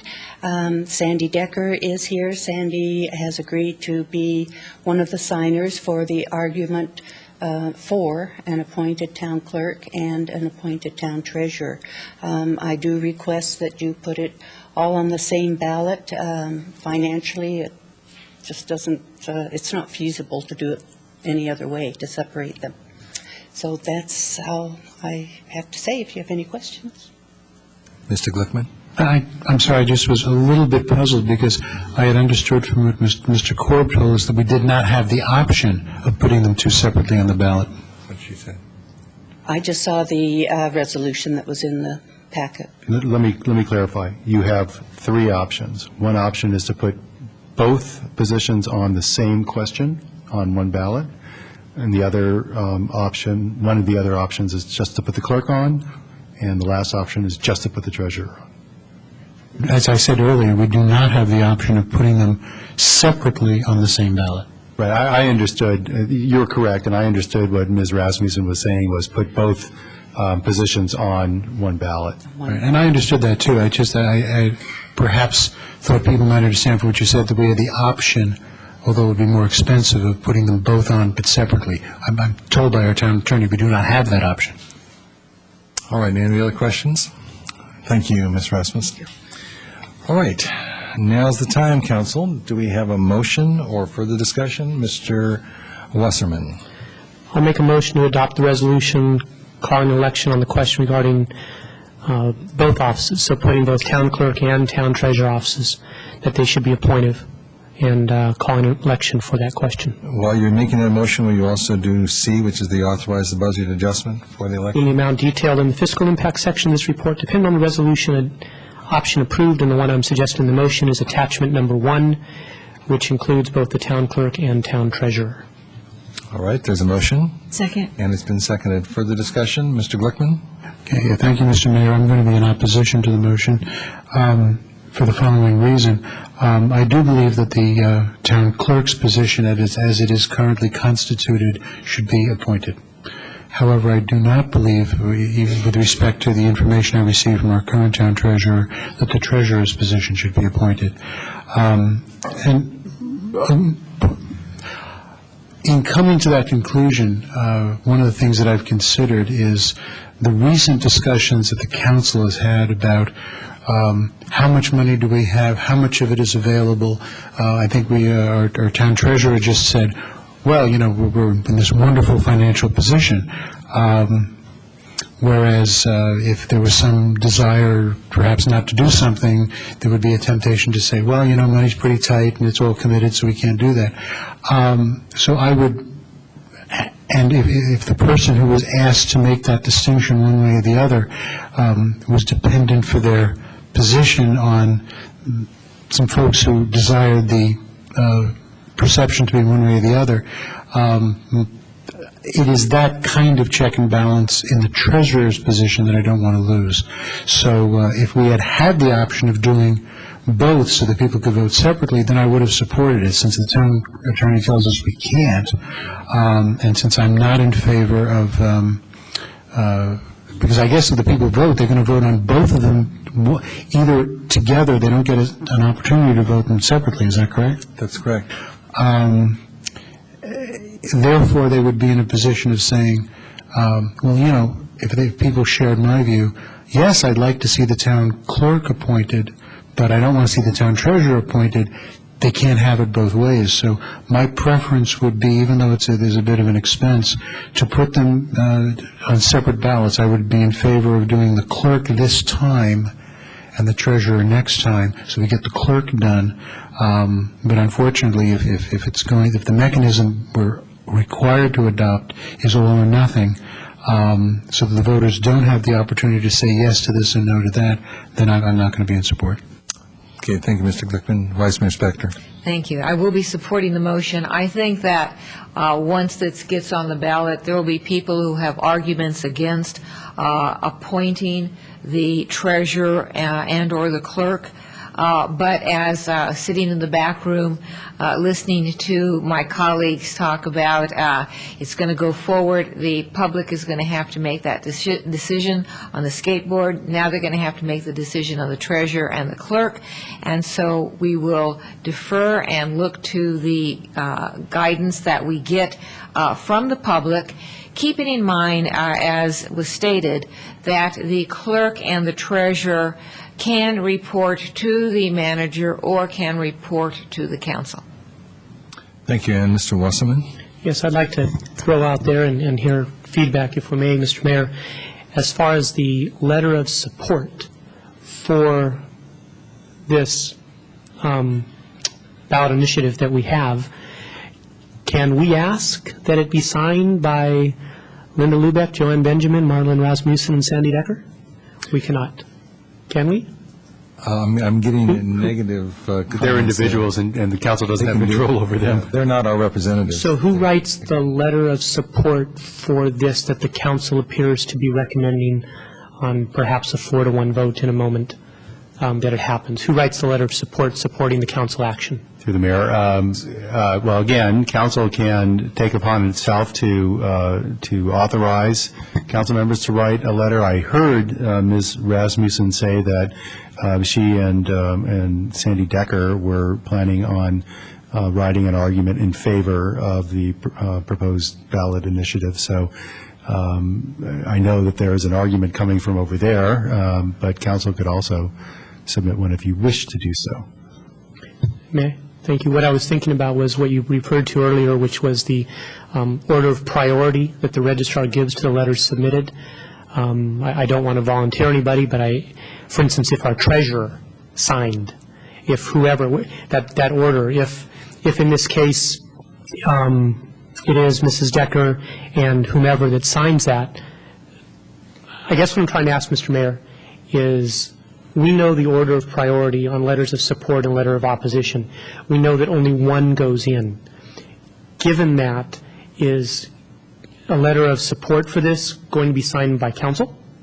Or are we going to rely on an outside source to submit that and hope that that outside source has a higher priority in the registrar's eyes than somebody else? Well, my assumption, without asking to reopen the public portion, is that there will be a statement made by those who have indicated they're going to sign. They will submit that to the registrar of voters, and they were the ones who brought this to our attention in the first place. So I fully expect that that's going to occur, and they're going to have 5 signatures on this. I'm comfortable with that. Now, if you want to go through what we determined in the last public hearing, or the last item on our agenda, then we could run that again, but I'm comfortable with the recommendations made, yes. I am too, thank you. Okay. Ms. McNutt, do you want to comment on that? No, I want to vote. Okay. Well, we have someone who wants to vote, so I think we're going to vote. We have a motion and a second to adopt the resolution calling the election on the question of whether the town clerk and town treasurer officers should be appointed and authorize the budget adjustment for that particular issue. All those in favor? Aye. Aye. Opposed? Nope. Passes 4-1. Mr. Glickman in opposition. We're going back to item number 7. However, I think it's 11 o'clock and we have to get a, is it 11:30 or is it 11 o'clock is our magic hour? I think it's 11:30. All right, then maybe we can go through without a motion. Want to thank Anthony for being here with us through the entire experience, and this now is introduction of the ordinance replacing Chapter 6 and 9 of the Town of Los Gatos Muni Code, adopting new building and fire codes, and welcome. And would you give us the staff report, please, Anthony? Good evening. I'm here to introduce the ordinance replacing Chapter 6 and Chapter 9 of the Town of Los Gatos Municipal Code, adopting new building codes and fire codes and other uniform codes. The reason we adopt these codes is to provide minimum requirements and standards for structures, to provide for public health and safety and general welfare for citizens that visit Los Gatos who live here and work here. Historically, California adopts a building code or codes every 3 years, but it's been 10 years since the state of California adopted a building code. The delay has really been set up with the move for the nation to go to one uniform code. That started many, many years ago when builders and developers decided that going between states and having to use different regulations was not productive and costly. So there are 3 model code developers that were in the United States got together and developed a committee, or ICC, which is the International Code Council, which was developed in 1994. These model code developers worked to develop one national code. That national code became the IBC, and it was first published in 1997. California has adopted the IBC as the base model code for the state of California, and after a long process has approved the adoption of the 2007 California Building Code and Fire Codes January 7th of 2007. The local jurisdictions are required by state law to adopt these new state codes 180 days after publication date, which these codes were published on July 1st, 2007. The new IBC, the new CBC and CFC codes are significantly different from the codes of the past, the UBC or UFC. The terminology is different. The fire sprinklers are highly used as a design incentive. Many different features in these codes that we're going to have to deal with in the future. For instance, one of the significant issues are dealing with calculations that we would have to address in all our plan checks and designs. For instance, wind and area calculations are dramatically changing for us in how we do business. The increased fire protection for residential occupancies is another example where relationship to property lines of the fire separation would be increased. The new codes has been and will continue to be challenging for jurisdictions, and when we learn how to enforce these codes and deploy them. The California Building Code, Fire Code, and other model codes up for adoption are being proposed to be amended locally. Some amendments are due to local climatic, geological, topographical conditions, and others are to provide administrative clarity. That concludes staff's presentation. Dirk Mattern with the Santa Clara County Fire Department is here, and I are here to answer any questions you may have. Okay, thank you, Mr. Giassi. Any questions of Mr. Giassi or our representative from the county fire organization? Yes, Mr. Korb. Just a quick note for council. If council does go forward and introduce the ordinance tonight, it'll be returned to council for final adoption at a future meeting. At that time, we will likely also present council with a resolution making the findings required by state law to allow the amendments to the codes that are otherwise adopted in total. All right. Thank you, Mr. Korb. Mr. Glickman. Just a very minor procedural matter. Anthony, would you identify yourself by your full name and position?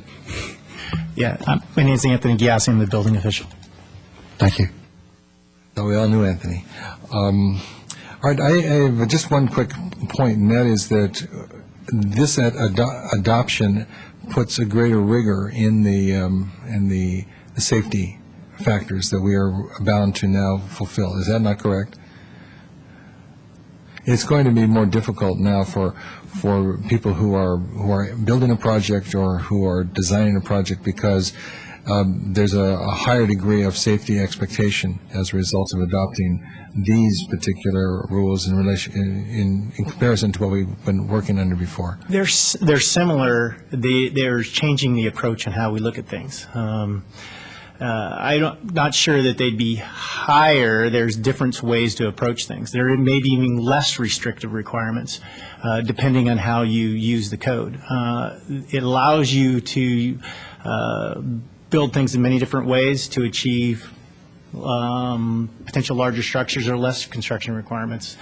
But it's different. It's a different approach at how we build things. But I don't know specifically where you have to look at project by project if it would be more difficult to build under this code or the previous code. Okay, thank you. Mr. Korb? The only additional point to make is whether it is whether it's better or not, we will learn. But one thing we do know is that we are required by law to adopt the codes adopted by the state, with some amendments if we make the findings to allow those amendments. So one way or another, these are the codes. We have to adopt them.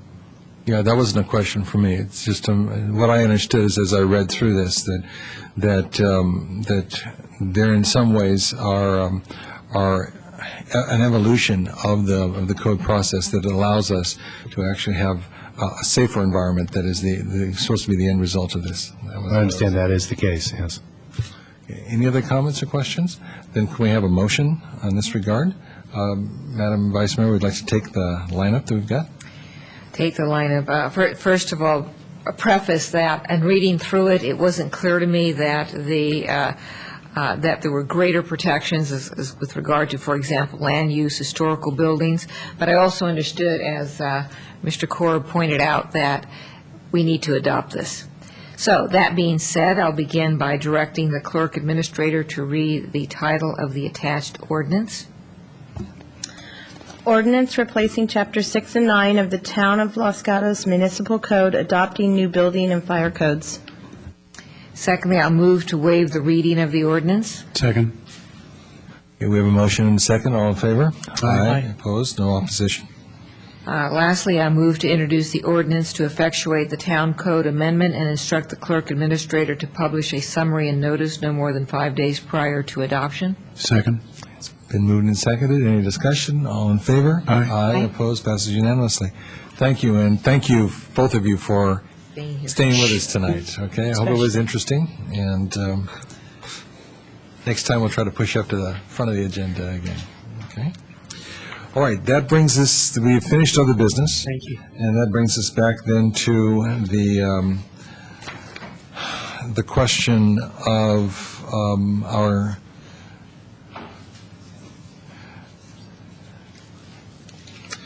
I'm looking for the three items that we pulled from consent, items 1, 3, and 5, okay? Yeah. Mr. Davis, you want to address items 1, 3, and 5? Yes. Want to address them kind of together? That would be good if you could. I beg your pardon? Could you just address them, all three of them, while you're at the mic? Surely. Okay. Well, that's what I intend to do. Just checking. Yes, number one, would you mind giving the lead-in? Okay, I guess the lead-in would be number 1 is the resolution regarding our new town manager, Greg Larson. Exactly. Looking forward to the new man, certainly, okay? From what I hear, he's the right guy for the job. But I'm a little chagrined because the duties as specified here make him out as being rather empty as a human being. To fulfill these duties, all he has to be is a machine. Doesn't even have to have any human qualities at all. So I suggest, in order to serve the people of Los Gatos, you add the following words, or similar, okay? It says here, Larson shall perform the functions and duties of the town manager as specified under the laws of the state of California, the Los Gatos Municipal Code, and the ordinances and resolutions of the town, and perform such other duties and functions that the town council may assign from time to time. And I suggest you add, he shall be ever mindful of the health, safety, and welfare of the people of Los Gatos in carrying out his duties. And he must show evidence of a social consciousness at all times, period. If he's the kind of human being like you say it is, this will fit like a glove. All right. So I would offer that. Thank you. Let's take a motion on that particular item. That's item number 1. Move to adopt. And there's a motion to adopt Is there a second? There's a motion and a second. Any discussion? All in favor? Aye. Aye. Opposed? Passes unanimously. No additions. No additions with that. Okay. No. Back to your old habits. Yep. Number Nobody three. listens. Number 3, this is the minutes of the town hall meeting of October 22nd, I believe. Yes. Minutes are incompetent on the following basis. As I understand, only 10 people showed up. And nowhere in the minutes does it show that. Okay? And to go off and have these special meetings and not advertise, not to do a proper job of notifying the neighborhood so something can be accomplished where people can turn out, is a travesty. And shame on you. And the minutes should show the accuracy. 10 people only showed up. Only 3 spoke. No notice to the neighborhood. So I offer those comments for your consideration. All right. Is there a motion? Move to accept the minutes. Second. Okay. There's a motion and a second. All in favor? Aye. Opposed? Passes unanimously. No Without additions. comment, no. Okay. And the third item- Again, you're stonewalling. Number 5. Again, is you're the not listening. Minutes of the October 15 meeting. Yes. The minutes say that I said the following, commented that he feels the potential loss of Netflix, if Netflix were to move, would be $1,500,000 a year. That's not what I said. I said the Netflix issue, which Mr. Waffleman here continues to bring up and wring his hands, is, oh gosh, we're going to lose Netflix and we'll lose $1,500,000. But I always say, so what? Because our pot grows from the investor reserves at the rate of $8 to $10 million a year. So we can lose Netflix and we'll never know it, Mr. Waffleman. So, that's what I said, and let the minutes show that. And then under council discussion, a statement is made, clarified that the interest is $935,000 for the entire fiscal year.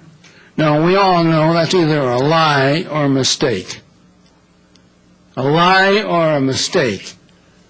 There's $70 million invested, and it's invested at 5%, so quick, what is that per year? Mr. Mayor? $935,000? Oh, no, I'm sorry. There's the problem. There is the problem right there. Okay. Our mayor has made a mistake. He's not a liar. He's made a mistake. Is that your issue, Mr. Davis? That's $3.5 million per year. Okay? And that's my offering for your consideration. All right. Do you have a motion? Move acceptance of the minutes. Is there a second? Second. Motion and a second. Without correction. All in favor? Aye. Aye. Opposed? Passes unanimously. Without correction? Yeah. So mistakes Mr. Davis. are okay. We're moving on then to council matters. Members of the council wish to speak. Vice Mayor Spector. The residents of Montserrano, Saratoga, and Los Gatos had their second Greenleaf Committee meeting a week ago, last Thursday. Once again, it was a high-energy group, but I wanted to advise council and the public of 2 things. Between the first and second meetings, the members had applied for a grant from PG&E and were awarded last Thursday a $2,500 grant from PG&E to help the group assist on their global warming issues. And secondly, the group has put into effect a competition amongst the 3 cities, 2 cities and 1 town, as to see which of the municipalities can change the household's regular holiday lights to LED lights. And so that is a competition that has started and is ongoing. Thank you, Ms. Spector. Mr. Glickman? No. Nobody else? Manager matters? Mr. Manager? Then this meeting is adjourned.